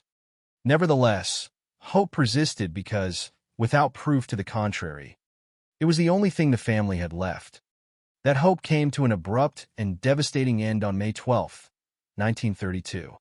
On that day, approximately 72 days after the kidnapping, A truck driver traveling through a wooded area near Hopewell made a discovery that would permanently change the course of the investigation. The location was only about 7 to 8 kilometers from the Lindbergh home. The distance shocked investigators almost immediately. For more than 2 months, the nation's attention had focused on distant possibilities. Searches had extended beyond New Jersey. Negotiations had pointed toward the Massachusetts coastline. Yet the remains that would end the search were found relatively close to the place where the kidnapping had occurred. Authorities were quickly notified, and investigators responded to the scene. There, they discovered the remains of a young child. The condition of the body reflected the length of time it had been exposed to the elements. Advanced decomposition had taken place, making examination difficult. Investigators observed a fractured skull. They also noted that one leg was missing, a result attributed to animal activity after death. The discovery confronted everyone involved with a heartbreaking reality. The search was no longer focused on rescuing a missing child. It had become a homicide investigation. Identification of the remains confirmed the family's worst fears. The child was Charles Augustus Lindbergh Jr. The news spread across the United States with extraordinary speed. Newspapers that had spent weeks reporting hopeful developments now carried headlines announcing the tragic conclusion to the search. For Charles and Lindbergh, the confirmation marked the collapse of every remaining hope. The child they had struggled to save through negotiations, public appeals, and cooperation with investigators was gone. The uncertainty that had dominated their lives for more than 2 months was replaced by grief that no amount of public sympathy could lessen. Medical examination of the remains attempted to answer the most important remaining question: how had the child died? Because of the condition of the body, definitive conclusions proved impossible. Investigators concluded that Charles Augustus Lindbergh Jr. had most likely died shortly after the kidnapping itself. They considered 2 principal possibilities supported by the available evidence. One was that the child had suffered fatal injuries after falling from the homemade ladder used during the abduction. The other was that he had received a blow to the head. The fractured skull was consistent with severe trauma, but the available evidence did not permit investigators to determine exactly how that injury occurred. The distinction mattered greatly because it shaped competing theories regarding the crime. If the child died accidentally during the kidnapping, the ransom demands that followed represented an attempt to profit from a tragedy that had already occurred. If, instead, the fatal injury had been intentionally inflicted, then the kidnapping and homicide formed part of the same deliberate criminal act. Despite careful examination, investigators could not establish with certainty which explanation was correct. One conclusion, however, carried enormous significance. The available evidence suggested that the child had died on or very shortly after the night he disappeared from the nursery. If that assessment was correct, then every ransom letter sent afterward, every negotiation conducted through John F. Condon, every assurance that the child remained alive, and the entire ransom exchange had been built upon a lie. The realization profoundly altered investigators' understanding of the case. The kidnapper had apparently continued demanding money while already knowing that the victim could never be returned safely.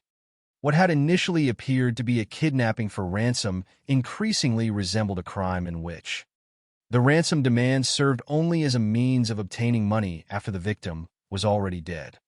The discovery also prompted investigators to reconsider every stage of the earlier investigation.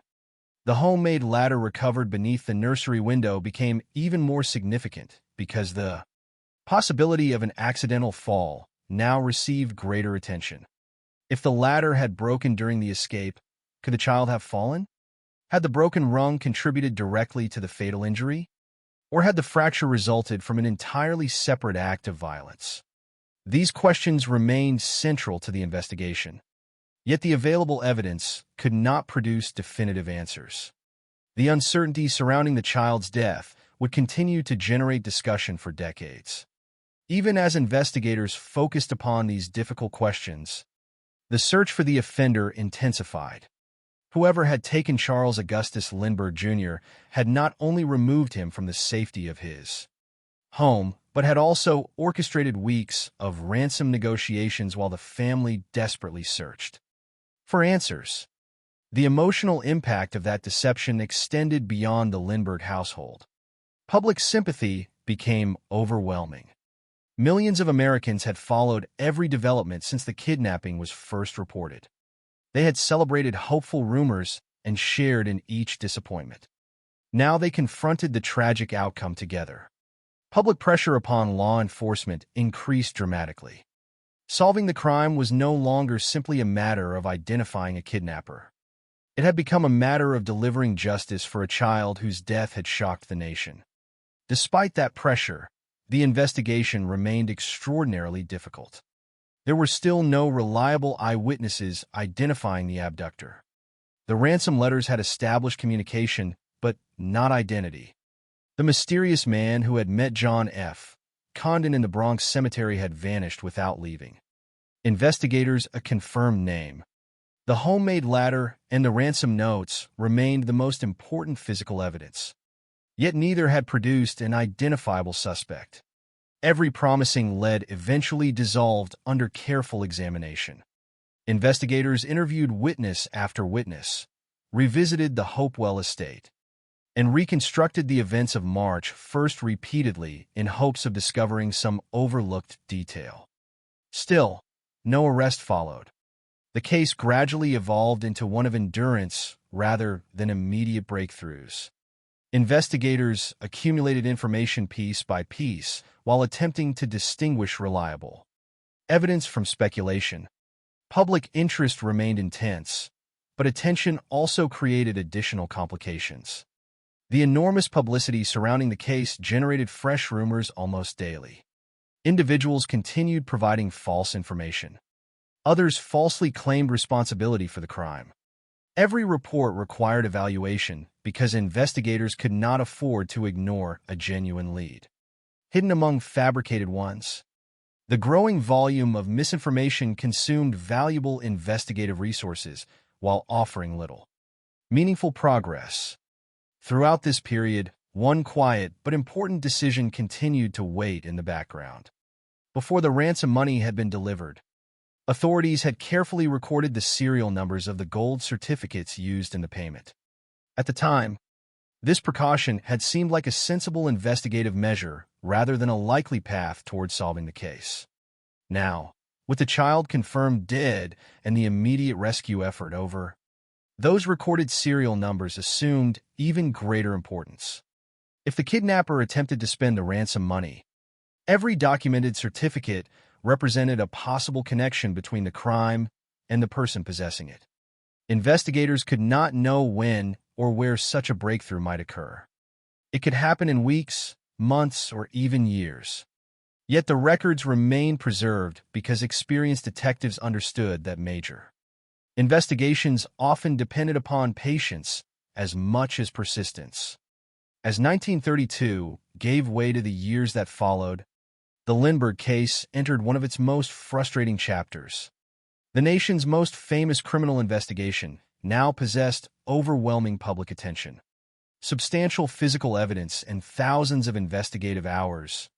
Yet it still lacked the one element necessary to bring the case to court: an identified suspect. The tragedy had reached its emotional climax with the discovery of Charles Augustus Lindbergh Jr. But the legal story was far from over. Unknown to investigators at the time, the carefully recorded serial numbers from the ransom payment would eventually accomplish what thousands of interviews, countless searches, and months of intensive investigation had failed to achieve. They would provide the first direct path toward the man who would ultimately stand trial for one of the most infamous crimes in American history. The discovery of Charles Augustus Lindbergh Jr.'s remains ended all hope of rescuing the missing child. But it did not bring investigators any closer to identifying the person responsible. Instead, it marked the beginning of an even longer and more frustrating phase of the case. The investigation expanded on a scale rarely seen in the United States at that time. Law enforcement agencies devoted enormous resources to reviewing every available piece of evidence, following every credible lead, and attempting to reconstruct the events surrounding the kidnapping with greater precision. The public expected quick answers. Newspapers continued to publish daily updates. Yet despite the unprecedented attention, the case refused to yield a clear suspect. Investigators found themselves confronted with an uncomfortable reality. They possessed evidence of a crime that had shocked the nation, but they still lacked the direct connection needed to identify the offender beyond reasonable doubt. Over the following 2 years, the investigation grew into one of the largest criminal inquiries in American history. According to the documented figures, more than 40,000 people were interviewed. Detectives spoke with neighbors, workers, travelers, and individuals who claimed to have observed suspicious activity before or after the kidnapping. Every interview represented another attempt to identify someone whose movements, occupation, or behavior might correspond with the evidence collected from the Hopewell estate. The process demanded extraordinary patience. Most interviews produced nothing of value. Others generated small details that ultimately led nowhere. Nevertheless, investigators understood that major cases are often solved by patiently eliminating possibilities rather than discovering immediate breakthroughs. Alongside the interviews came thousands of reported leads. Citizens from across the country contacted authorities with stories, suspicions, and supposed sightings. Some callers genuinely believed they had information connected to the kidnapping. Others misunderstood unrelated events and assumed they were relevant because of the intense publicity surrounding the case. Detectives examined report after report, attempting to distinguish reliable observations from coincidence. Each promising lead required time, travel, documentation, and verification. Most eventually proved unrelated to the crime, but none could simply be ignored. The possibility that one overlooked report might contain the missing piece of the puzzle forced investigators to pursue even unlikely information. As the months passed, another challenge emerged. Hundreds of people falsely confessed to committing the kidnapping. False confessions were not unique to the Lindbergh investigation, but the extraordinary publicity surrounding the case encouraged an unusually large number of individuals to claim responsibility. Some appeared motivated by a desire for attention. Others provided accounts that contradicted established facts almost immediately. Every confession, nevertheless, required investigation. Detectives compared statements against the known evidence, evaluated whether the individual possessed information unavailable to the public, and determined whether any aspect of the account could be independently verified. Time after time, the confessions collapsed under scrutiny. None identified the true offender. The ransom letters also continued to complicate matters. Genuine communications from the kidnapper had already played a central role during the negotiations, but the publicity generated an additional wave of fraudulent correspondence. Investigators received countless fake ransom letters from people seeking money, attention, or simply attempting to interfere with the investigation. Fortunately, the original ransom communications possessed distinctive characteristics that allowed many fraudulent letters to be identified relatively quickly. The peculiar identifying symbol, the awkward English, and the consistent style of writing provided investigators with useful reference points. Even so, every new letter demanded careful examination before it could be dismissed. The accumulation of false evidence consumed enormous investigative resources while providing almost no meaningful progress. Despite these frustrations, investigators refused to abandon the evidence already collected. The homemade ladder recovered beneath the nursery window remained one of the most significant physical exhibits in the case. Experts continued studying its construction, paying close attention to the craftsmanship involved in assembling the 3 separate sections. They examined the lumber, the placement of nails, and the broken rung, hoping that some overlooked detail might eventually connect the ladder to a particular builder or location. Although no immediate breakthrough resulted, Investigators preserved the latter carefully because they believed it would remain important if a suspect were ever identified. The ransom letters likewise continued to receive close attention. Specialists examined the handwriting, the unusual grammatical patterns, and the repeated spelling mistakes.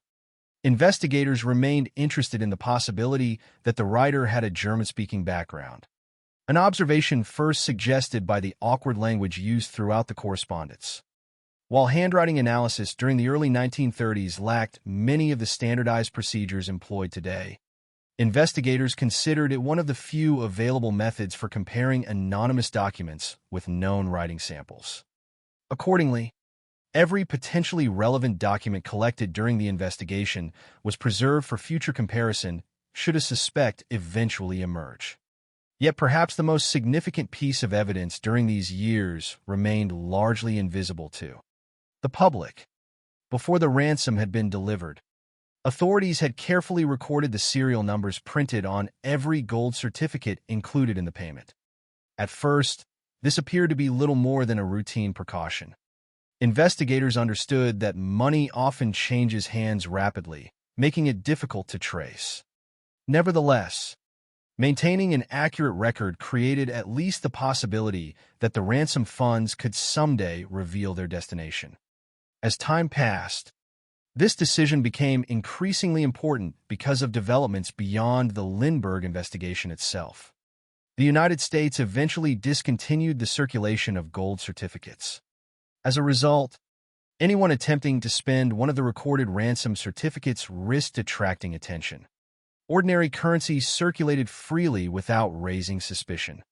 But gold certificates gradually became unusual enough that businesses and financial institutions were more likely to notice them. Investigators recognized that this change significantly improved their chances of tracing the ransom money if it ever reappeared. The strategy demanded patience rather than immediate action. Every recorded serial number remained available for comparison whenever suspicious currency surfaced. For nearly 2 years, however, no breakthrough occurred. The investigation remained active, but its momentum slowed. Detectives continued reviewing evidence, conducting interviews, and monitoring reports concerning the ransom money. Public fascination never disappeared, although many Americans gradually accepted the painful possibility that the case might remain permanently unsolved. Charles and Ann Lindbergh had endured not only the kidnapping and death of their child, but also years of uncertainty regarding the identity of the person responsible. Justice appeared increasingly distant. Then, in September 1934, the patient strategy built around the ransom money finally produced results. At a gas station in the Bronx, a routine financial transaction unexpectedly attracted attention. A customer presented one of the gold certificates originally included in the ransom payment. Because such certificates had become increasingly uncommon, the station employee became suspicious. Rather than simply accepting the money without question, he made a decision that would alter the course of the investigation. He carefully recorded the license plate number of the customer's automobile. It was a simple act requiring only a moment, yet it proved to be one of the most important investigative developments since the kidnapping itself. Authorities compared the recorded certificate with a list of ransom money serial numbers. The match was confirmed. The gold certificate originated directly from the ransom payment delivered during the Lindbergh negotiations. For the first time in more than 2 years, investigators possessed a concrete lead connecting an identifiable individual to the money paid in exchange for promises that had never been fulfilled. The recorded license plate directed investigators toward a man named Bruno Richard Hauptmann. Suddenly, the investigation that had seemed trapped in endless uncertainty acquired a clear direction. Detectives now had a person whose possession of documented ransom money required explanation. Years of patient record-keeping, careful documentation, and persistence had finally produced the breakthrough that thousands of interviews and countless false leads had failed to provide. Yet possessing a suspect was only the beginning. Investigators still needed evidence capable of demonstrating whether Hauptmann merely possessed some of the ransom money or whether he had played a direct role in one of the most notorious crimes in American history. The search of his home and the evidence recovered there would soon determine whether this long-awaited lead truly represented the turning point that investigators had been seeking since the cold night when a nursery window was found standing open at the Hopewell estate. The discovery of a ransom gold certificate at a Bronx gas station in September 1934 transformed an investigation that had appeared stalled for more than 2 years. For detectives who had spent countless hours reviewing interviews, examining evidence, and waiting for a meaningful lead, the moment represented something they had almost stopped expecting. The recorded serial number on the gold certificate matched the carefully preserved list created before the ransom payment had been delivered. What had once seemed like a precaution now became the investigation's most powerful tool. The license plate written down by the gas station employee directed authorities to Bruno Richard Hauptmann. From that point forward, investigators shifted their attention toward determining whether his connection to the ransom money could be explained innocently or whether it revealed direct involvement in the kidnapping and death of Charles Augustus Lindbergh Jr. Detectives began examining everything they could legally obtain concerning Hauptmann. Their objective was not merely to establish that he had handled some of the ransom money, but to determine whether additional evidence connected him to the crime itself. The investigation soon led officers to search his home. What they discovered there would become the foundation of the prosecution's case, and later the center of decades of debate among historians and legal scholars. During the search, investigators recovered nearly $14,000 from the ransom payment. The significance of this discovery cannot be overstated. Authorities had documented the serial numbers of the gold certificates before they entered circulation, allowing them to identify the recovered money as part of the ransom delivered during negotiations with the kidnapper. Finding such a substantial portion of the ransom in Hauptmann's possession immediately raised serious questions. The money represented one of the few pieces of physical evidence that could be objectively traced from the Lindbergh family to another individual. Unlike rumors, witness speculation, or anonymous correspondence, the recorded serial numbers provided investigators with a documented chain linking the recovered currency to the crime. In addition to the money, detectives located handwritten materials. These documents became important because investigators had preserved every authentic ransom letter received during the kidnapping. Specialists compared the handwriting found in Hauptmann's possession with the writing contained in the ransom communications. According to investigators and handwriting experts involved in the case, numerous similarities existed between the two. Those conclusions strengthened the growing belief that Hauptmann had either written the ransom letters himself or had been directly involved in preparing them. At the time, handwriting comparison represented one of the principal forensic techniques available for examining anonymous written communications. Although later generations would debate the reliability of such analysis, investigators in the mid-1930s regarded it as significant supporting evidence when considered alongside the ransom money already recovered. The search also uncovered woodworking tools. By themselves, such tools did not establish criminal responsibility. Many people owned similar equipment.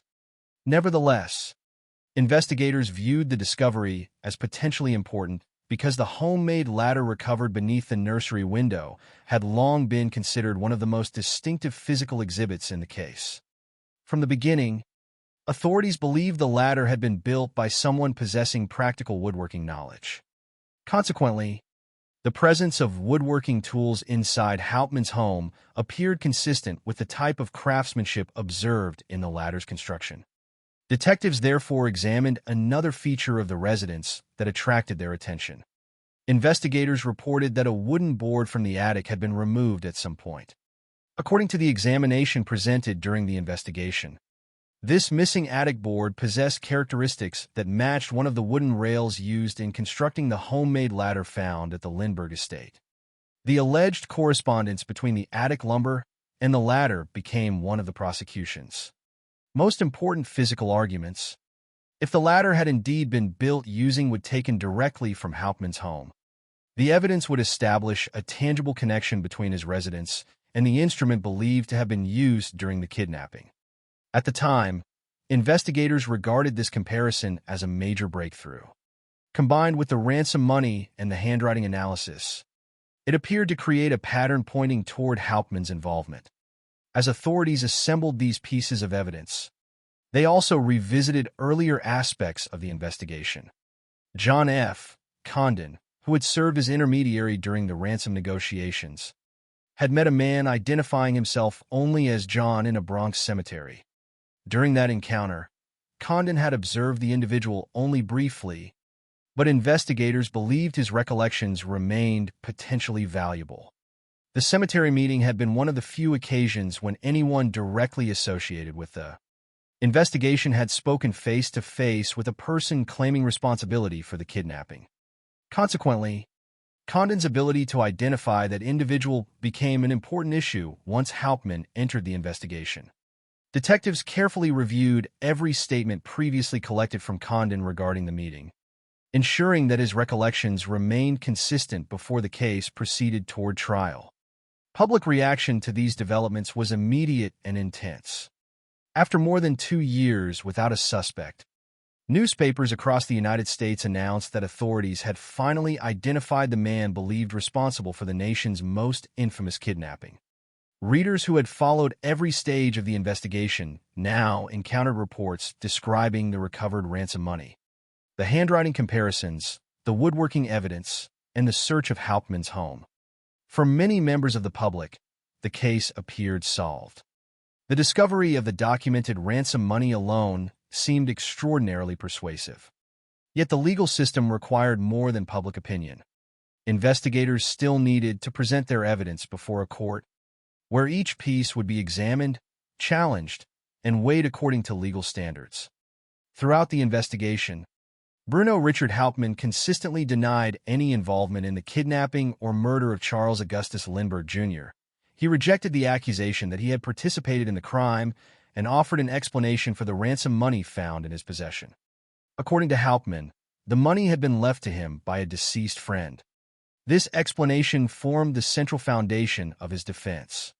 If accepted, it could account for his possession of the gold certificates without requiring any involvement in the kidnapping itself. Investigators, however, viewed the explanation differently. From their perspective, the combination of evidence extended well beyond the money. They believed the handwriting comparisons, the woodworking materials, and the alleged correspondence between the attic board and the ladder all reinforced one another. Rather than representing isolated circumstances, investigators argued that the evidence collectively identified Hauptmann as the individual responsible for the ransom communications and the construction of the ladder used during the abduction. As preparations for trial continued, attention focused increasingly upon the quality and interpretation of the evidence. Every major exhibit carried considerable importance. The ransom money provided a direct documented connection to the crime. The handwriting comparisons attempted to associate Hauptmann with the anonymous letters. The woodworking evidence sought to connect his residence with the ladder discovered beneath the nursery window. Finally, the testimony of John F.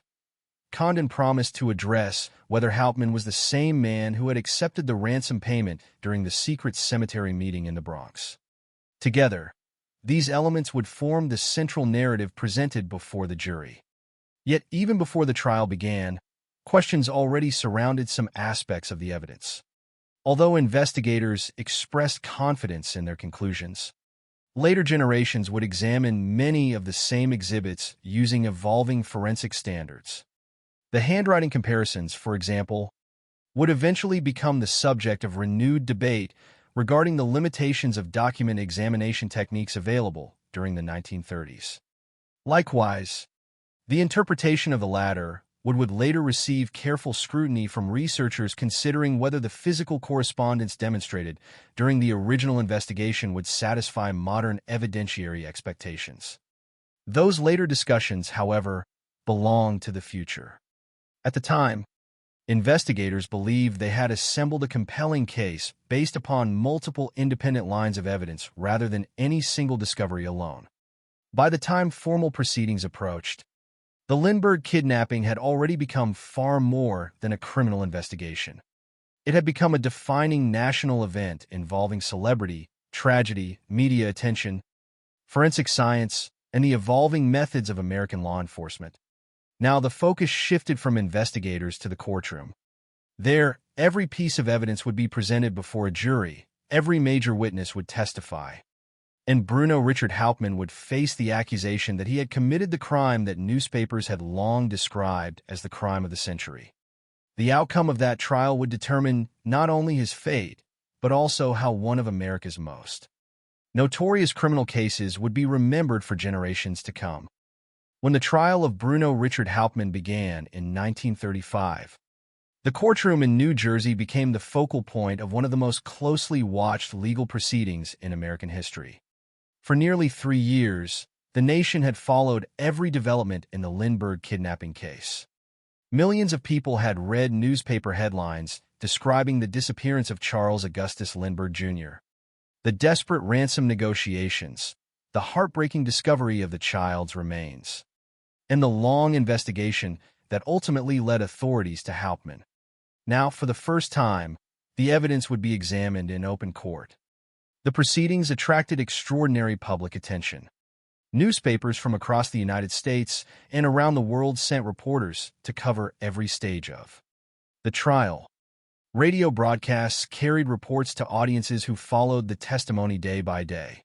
The courtroom itself became a symbol of the nation's determination to answer the question that had haunted the country since the night of March 1st. 1932. Was Bruno Richard Hauptmann the man responsible for the crime that had become known as the crime of the century?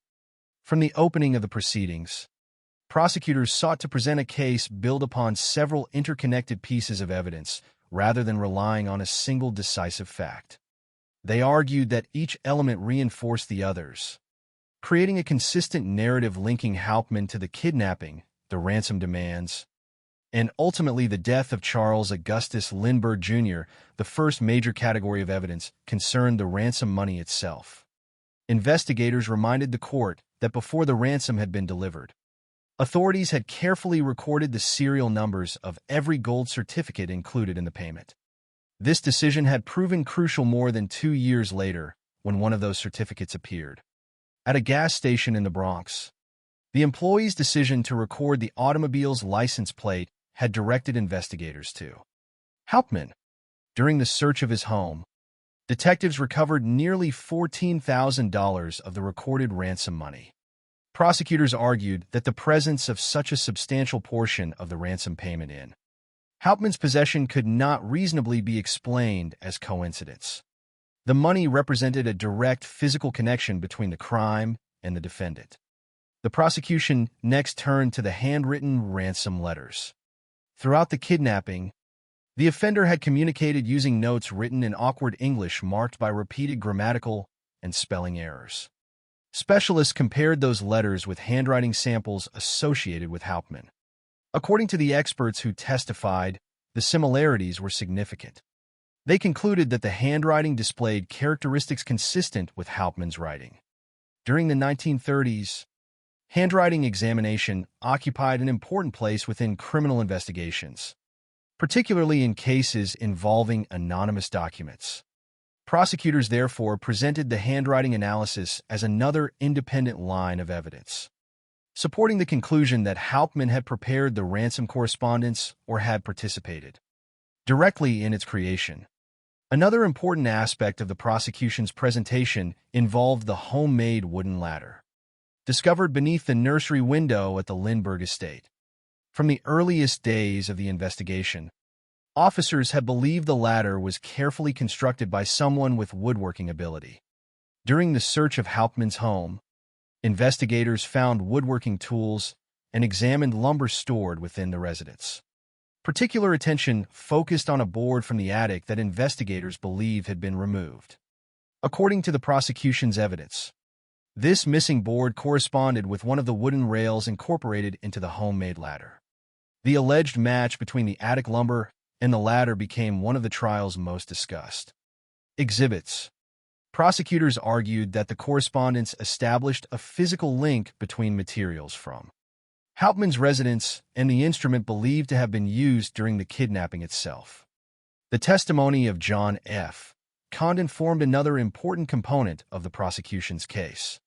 Condon had served as the intermediary between the Lindbergh family and the kidnapper during the ransom negotiations. He described how he had communicated using the name Jaffe and later met a man identifying himself only as John during a nighttime meeting at a cemetery in the Bronx. According to the evidence presented during the trial, Condon identified Bruno Richard Hauptmann as the man who had accepted the ransom payment. This identification connected the defendant not only to the ransom money discovered years later, but also to the actual exchange during which the payment had been delivered. Prosecutors argued that Condon's testimony complemented the documentary and physical evidence already introduced, strengthening the overall case against Hauptmann. Throughout the proceedings, the prosecution emphasized that no single exhibit stood alone. Instead, they argued that the evidence formed a consistent pattern. The ransom money linked Hauptmann to the payment. The handwriting analysis connected him to the ransom letters. The woodworking evidence associated his residence with the ladder recovered beneath the nursery window. Condon's testimony placed him at the ransom exchange. Viewed collectively, prosecutors maintained these facts demonstrated that Bruno Richard Hauptmann was guilty beyond a reasonable doubt. Hauptmann, however, firmly rejected every accusation presented against him. From the beginning of the investigation until the conclusion of the trial, he consistently maintained his innocence. He denied kidnapping Charles Augustus Lindbergh Jr. He denied writing the ransom letters. He denied participating in the abduction or the child's death. Most importantly, he challenged the significance of the ransom money recovered from his home. Hauptmann explained that the money had not been obtained through criminal activity, but had been left to him by a deceased friend. This explanation became the central element of his defense. If accepted, it would provide an alternative reason for his possession of the gold certificates without requiring involvement in the kidnapping itself. The defense therefore sought to undermine the prosecution's interpretation of the evidence rather than disputing the existence of the money itself. Throughout the trial, the courtroom reflected the enormous public interest surrounding the case. Reporters documented each day's testimony in remarkable detail. Radio broadcasts summarized courtroom developments for listeners across the country. Newspapers devoted extensive coverage to witness statements, legal arguments, and the reactions of those present. The Lindbergh kidnapping had already become one of the defining news stories of the decade, and the trial only intensified that attention. Every witness who entered the courtroom did so before not only the judge and jury, but also an audience of millions following events from afar.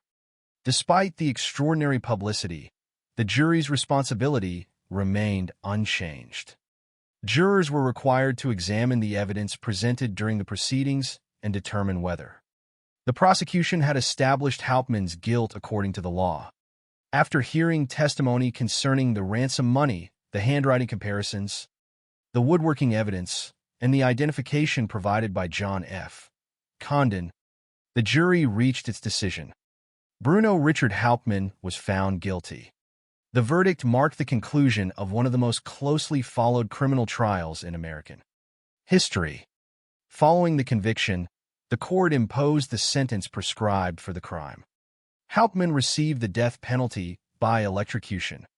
Yet even after the verdict and sentence had been announced, he refused to admit responsibility. He continued to declare that he was innocent of the kidnapping and murder.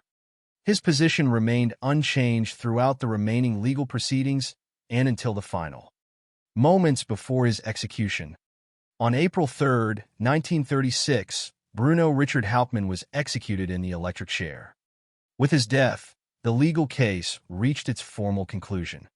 For many Americans at the time, justice had finally been achieved after years of investigation, grief, and uncertainty. The kidnapping that had begun on a cold March evening in 1932 had ended with a conviction and execution 4 years later. Yet the conclusion of the trial did not silence every question surrounding the case. Even as the legal proceedings ended, debate continued regarding certain aspects of the evidence presented in court. Over the decades that followed, historians, legal scholars, and researchers would revisit many elements of the investigation. They would examine whether Hauptmann had acted alone, reconsider the reliability of the handwriting analysis available during the 1930s, and evaluate the interpretation of the woodworking evidence according to modern forensic standards. These discussions would not overturn the historical outcome of the trial, but they would ensure that the Lindbergh kidnapping remained not only one of America's most famous criminal cases, but also one of its most enduring legal controversies.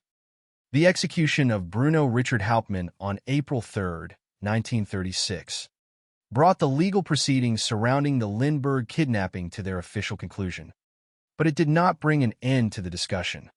Instead, the case entered a new chapter, one defined not by courtroom testimony or active investigation, but by decades of analysis, debate, and reflection. Unlike many criminal cases that gradually disappear from public memory after a verdict is reached, the kidnapping of Charles Augustus Lindbergh Jr. continued to occupy a unique place in American legal history. It remained a case in which the judicial outcome was final, while important questions continued to be examined by historians, legal scholars, and researchers. These discussions did not change the historical facts established by the investigation and the trial, but they demonstrated that some aspects of the evidence continued to invite careful study long after the courtroom had closed. One of the most frequently discussed questions concerned whether Bruno Richard Hauptmann had acted alone. During the investigation and the subsequent trial, Hauptmann was prosecuted as the individual responsible for the kidnapping. The evidence presented focused on his alleged connection to the ransom money, the ransom letters, the homemade ladder, and the ransom exchange conducted through John F. Condon. However, over the years, some researchers questioned whether a crime of such complexity might realistically have involved more than one participant. The kidnapping required someone to reach the second-floor nursery using a handmade ladder, remove a 20-month-old child from the house without waking the entire family, leave behind a ransom note, and escape during poor weather conditions. Later, numerous ransom letters had to be delivered, negotiations maintained, and the ransom collected. Because of these multiple stages, some researchers argued that additional accomplices might have been involved. It is important, however, to distinguish between documented facts and later interpretation. According to the historical record provided by the investigation and the trial, Hauptmann was the individual convicted. The suggestion that other participants may have existed remains part of later scholarly discussion, rather than an established historical conclusion. A second area of continuing debate involved the handwriting evidence introduced during the trial. During the investigation, specialists compared the ransom letters with samples of Hauptmann's handwriting and concluded that the documents shared significant similarities. At the time, handwriting analysis represented one of the principal forensic methods available for examining anonymous written communications. Prosecutors presented these conclusions as an important component of their case, while the jury ultimately accepted the evidence as part of the broader body of proof supporting conviction. Yet forensic science continued to evolve during the decades that followed. Modern researchers examining historical cases often emphasize that document examination, particularly during the early 20th century, lacked some of the standardized procedures available today. Consequently, some later experts questioned whether handwriting analysis alone could support definitive identification with the degree of certainty expected under contemporary standards. This does not mean that the evidence presented during the Lindbergh trial was disregarded. Rather, it reflects the broader development of forensic science itself. Techniques regarded as persuasive in one era are often reassessed as scientific methods become more sophisticated. The Lindbergh case, therefore, became part of a larger conversation regarding the evolution of forensic document examination and the importance of evaluating historical evidence within the context of the period in which it was collected. Another subject of continuing discussion centered on the homemade ladder, recovered beneath the nursery window. From the beginning of the investigation, the ladder occupied a central role because it appeared to be the means by which the kidnapper entered and left the second-floor nursery. Investigators concluded that the ladder had been carefully constructed by someone possessing woodworking skills. During the search of Hauptmann's residence, authorities reported that a board removed from his attic possessed characteristics corresponding to one of the wooden rails incorporated into the ladder. This comparison became one of the prosecution's strongest physical arguments during the trial. Nevertheless, as forensic standards developed over subsequent decades, some researchers questioned whether the comparison would satisfy modern evidentiary expectations. They noted that advances in material analysis, laboratory procedures, and documentation have significantly expanded the methods available to contemporary investigators.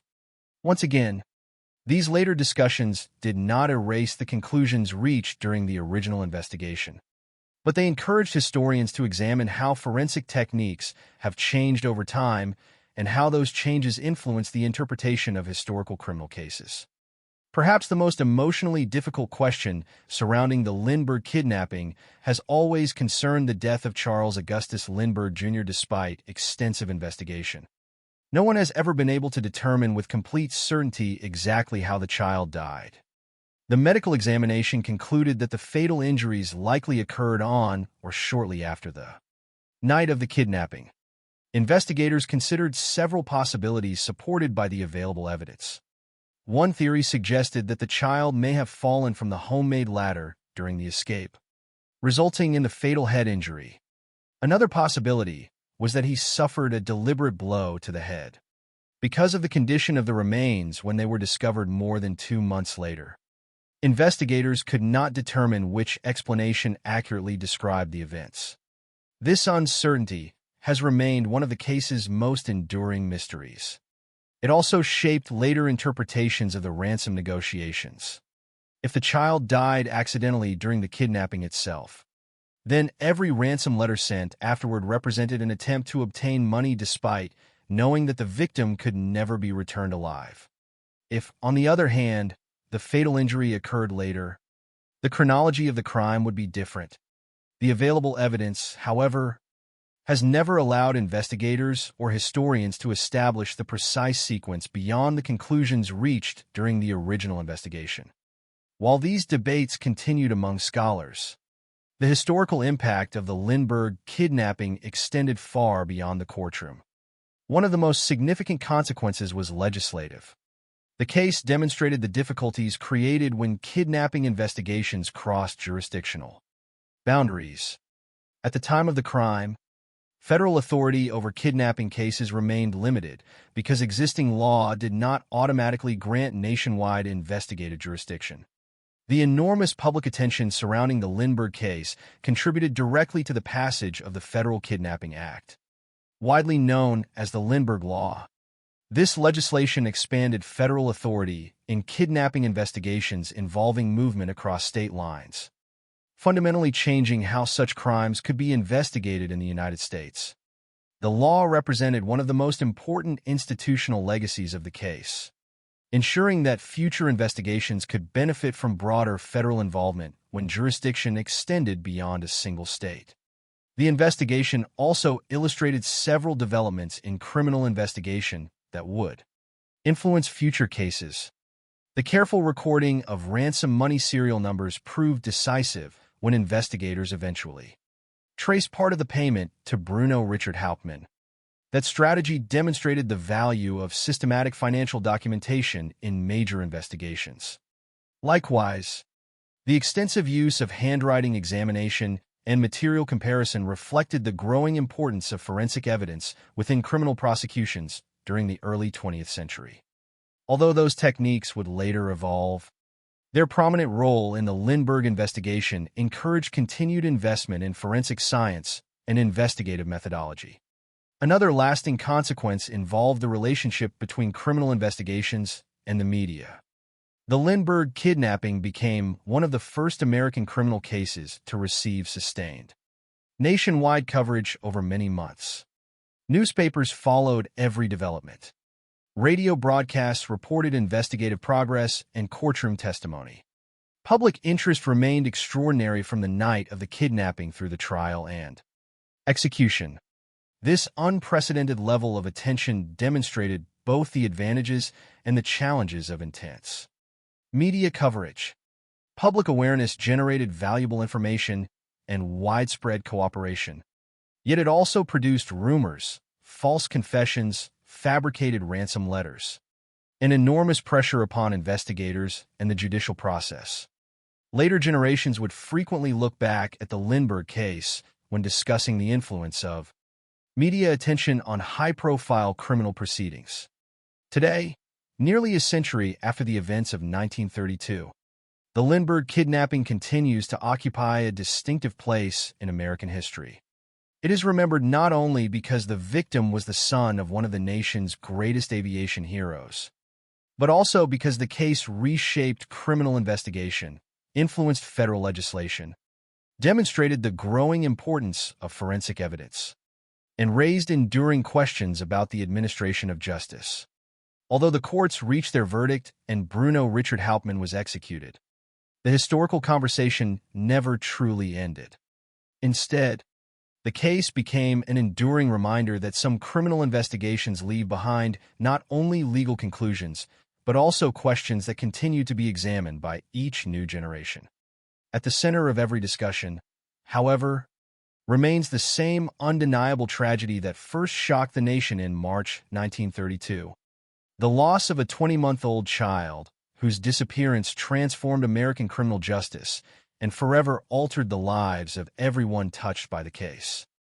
The Lindbergh kidnapping remains one of the most significant criminal cases in American history, not simply because of the fame surrounding the Lindbergh family, but because of the way the tragedy revealed the vulnerabilities of a society entering a new era of crime, media attention, and law enforcement.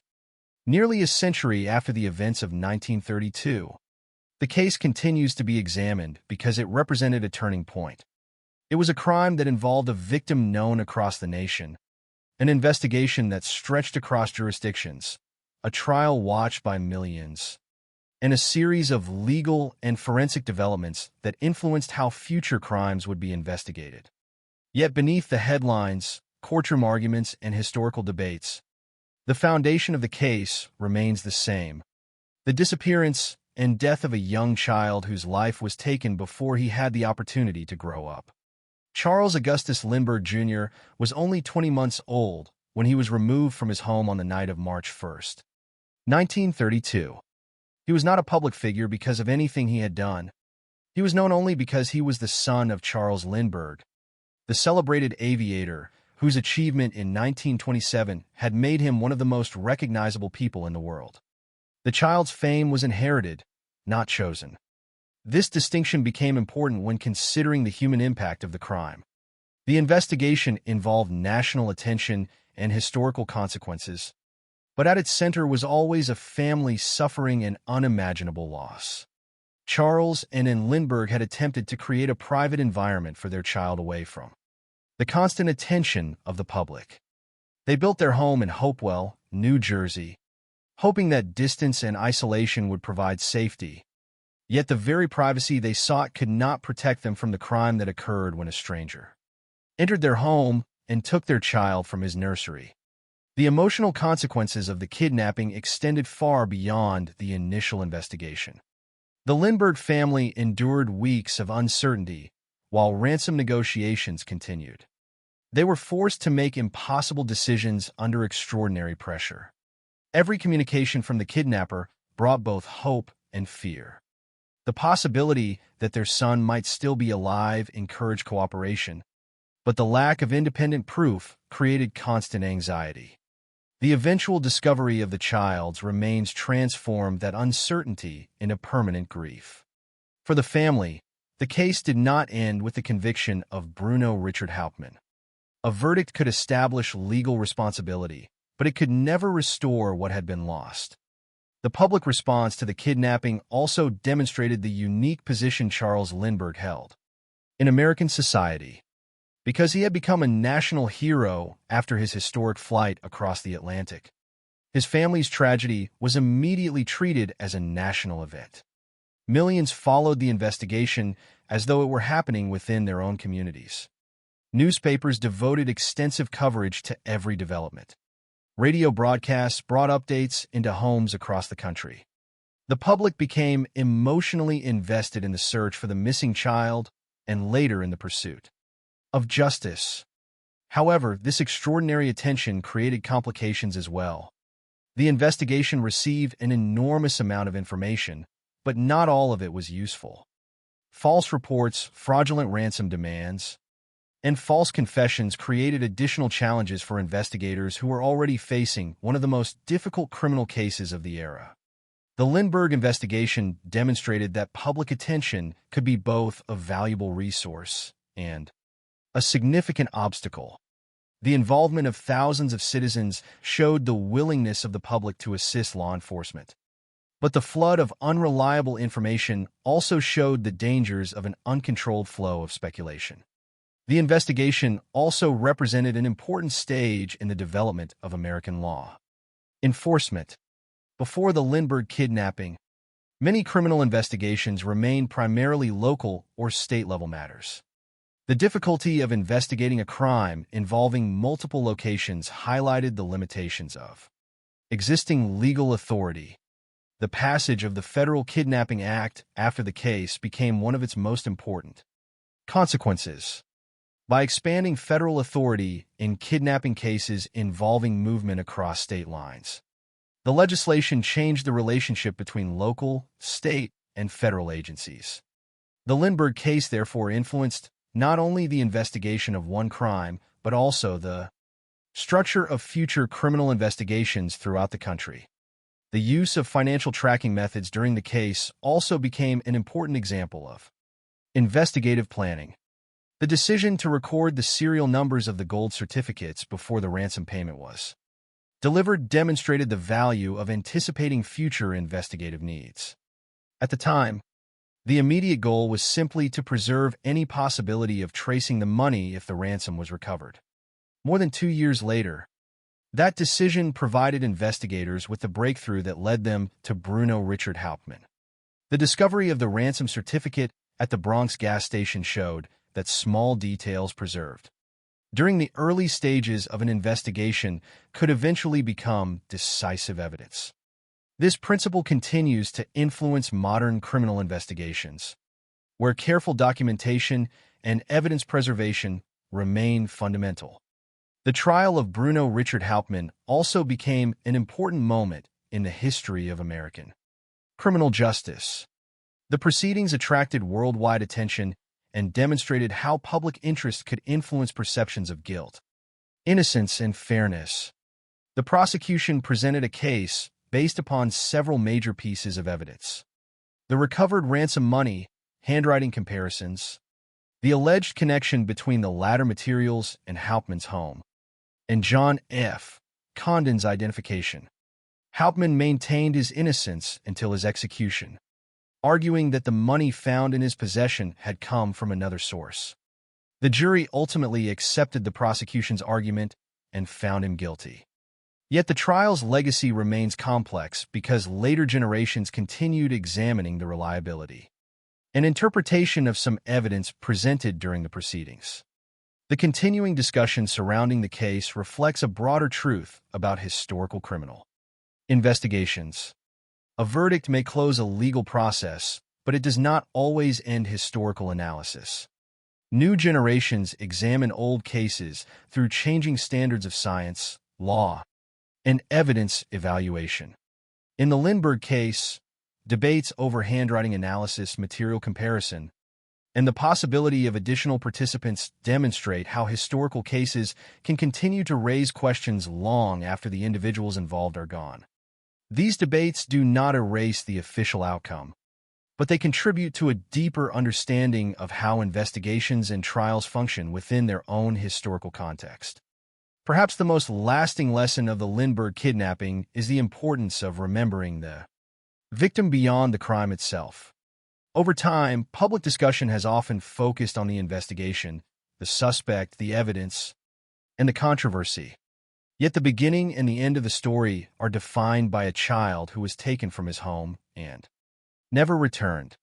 Charles Augustus Lindbergh Jr. became known around the world because of the tragedy surrounding him. But his significance should not be measured only through the historical consequences of the crime. He remains the central human element in a case that otherwise became dominated by legal arguments and investigative achievements. The tragedy also changed the Lindbergh family permanently. Charles Lindbergh's public identity had already been shaped by extraordinary achievement. But the kidnapping introduced a different kind of public attention, one defined by loss rather than celebration. And Lindbergh, who had shared the experience of national fame with her husband, became connected forever to one of America's most painful family tragedies. Their lives after the case were shaped by an event they could never fully escape. Looking back today, the Lindbergh kidnapping stands as a reminder of both the progress and limitations of justice. Investigators achieved a conviction in a case that initially appeared almost impossible to solve. They developed methods that influenced future investigations and helped create stronger legal tools against kidnapping. Yet the case also reminds us that evidence, even when powerful, exists within a particular historical moment and must always be examined carefully. The story of the Lindbergh kidnapping is therefore not only a story about crime and punishment. It is a story about grief, investigation, public fascination, legal change, and the continuing search for truth. The events that began on a cold March night in Hopewell, New Jersey, changed American history in ways that extended far beyond the walls of the Lindbergh home. But before it became a landmark case, a legal precedent, or a subject of endless debate, it was simply the disappearance of a child from his bedroom. That human tragedy remains the most important part of the story. The Lindbergh kidnapping has remained one of the most discussed criminal cases in American history because it represents a rare intersection of tragedy, investigation, justice, and historical change. Nearly every element of the case became significant: the identity of the victim, the social importance of the Lindbergh family, the unusual method of the crime, the massive public response, the long investigation, the courtroom battle, and the continuing questions that followed after the official conclusion. Yet after all the evidence has been examined and all the debates have been considered, the foundation of the story remains a simple and devastating event. On the night of March 1st, 1932, a 20-month-old child disappeared from his bedroom, and the search for him changed the United States forever.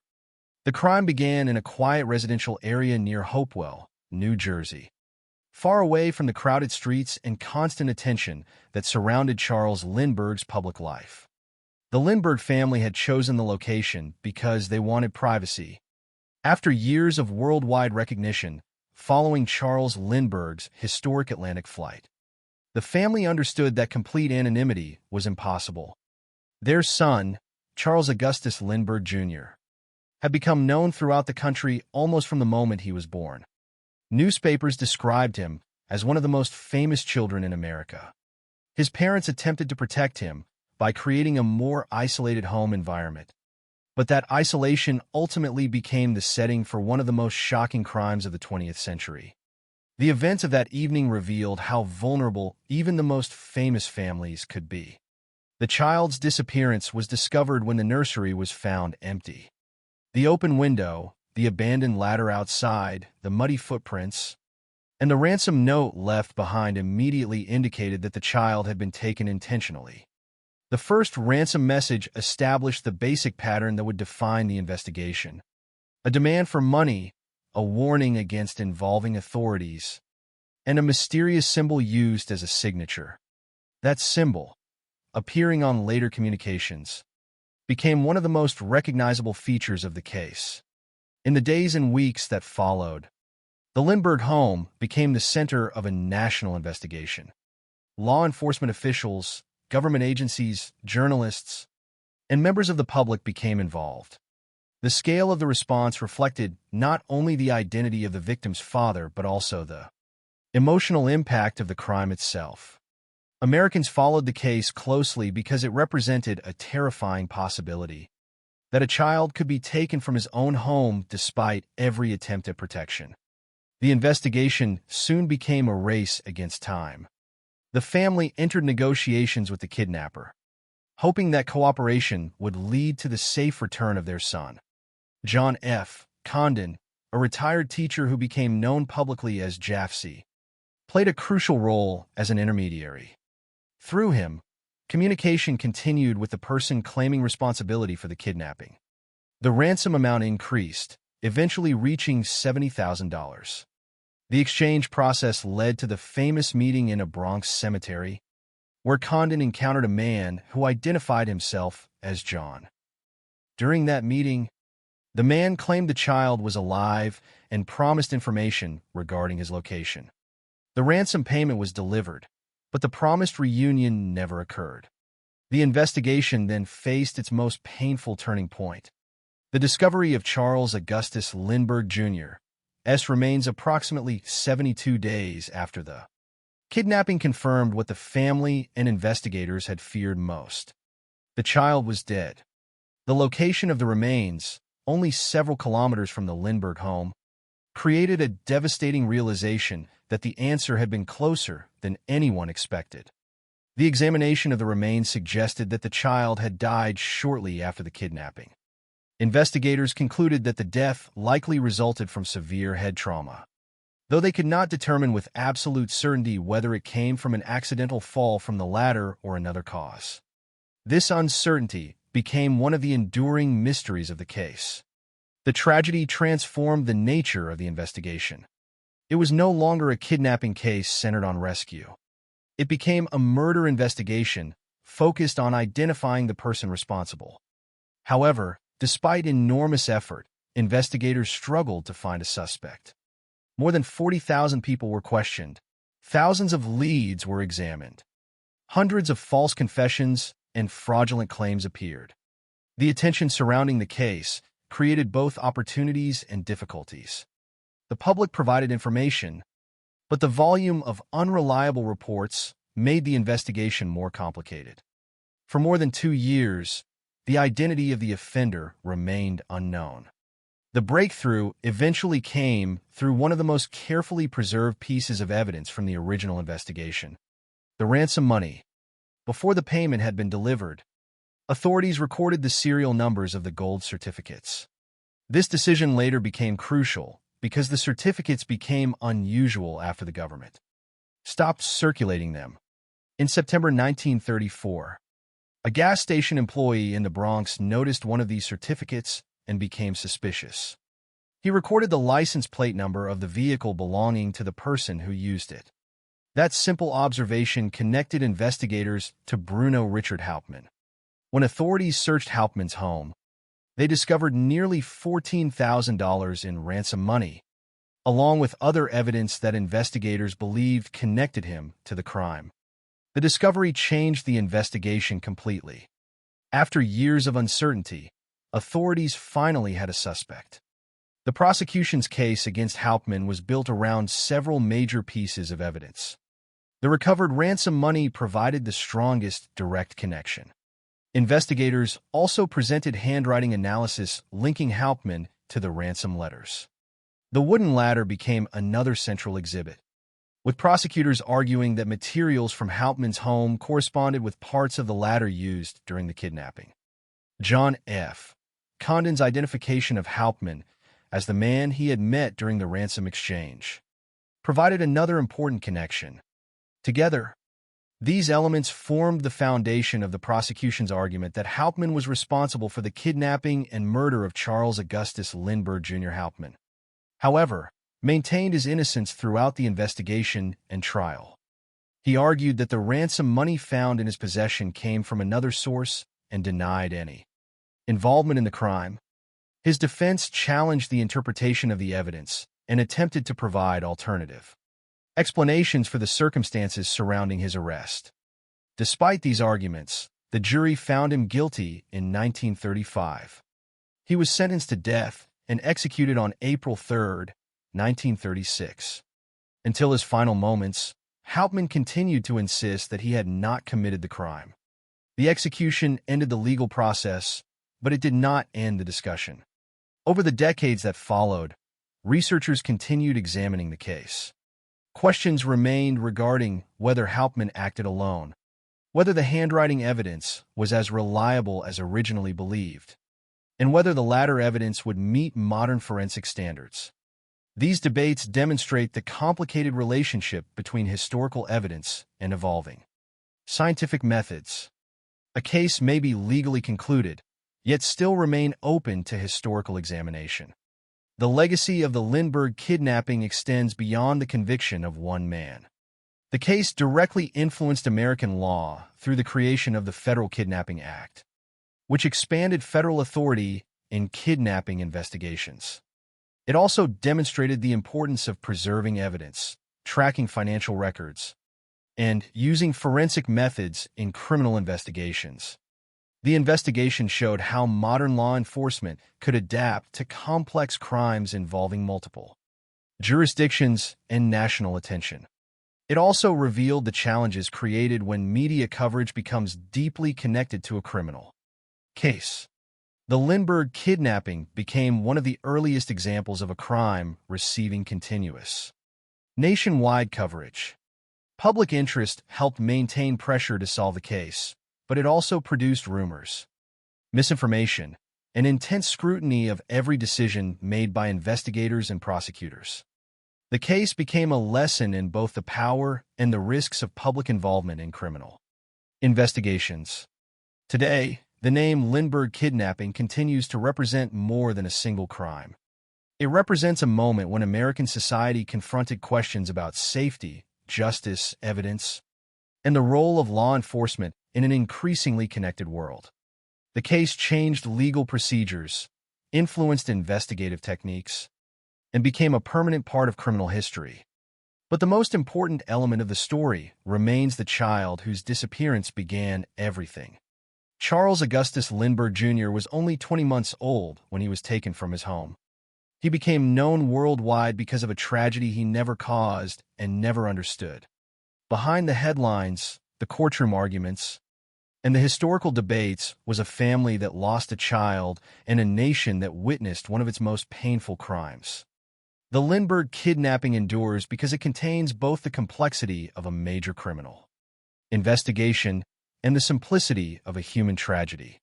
It is a reminder that behind every famous case are real people whose lives are permanently changed. The search for answers shaped American justice, but the memory of Charles Augustus Lindbergh Jr. remains the heart of the story.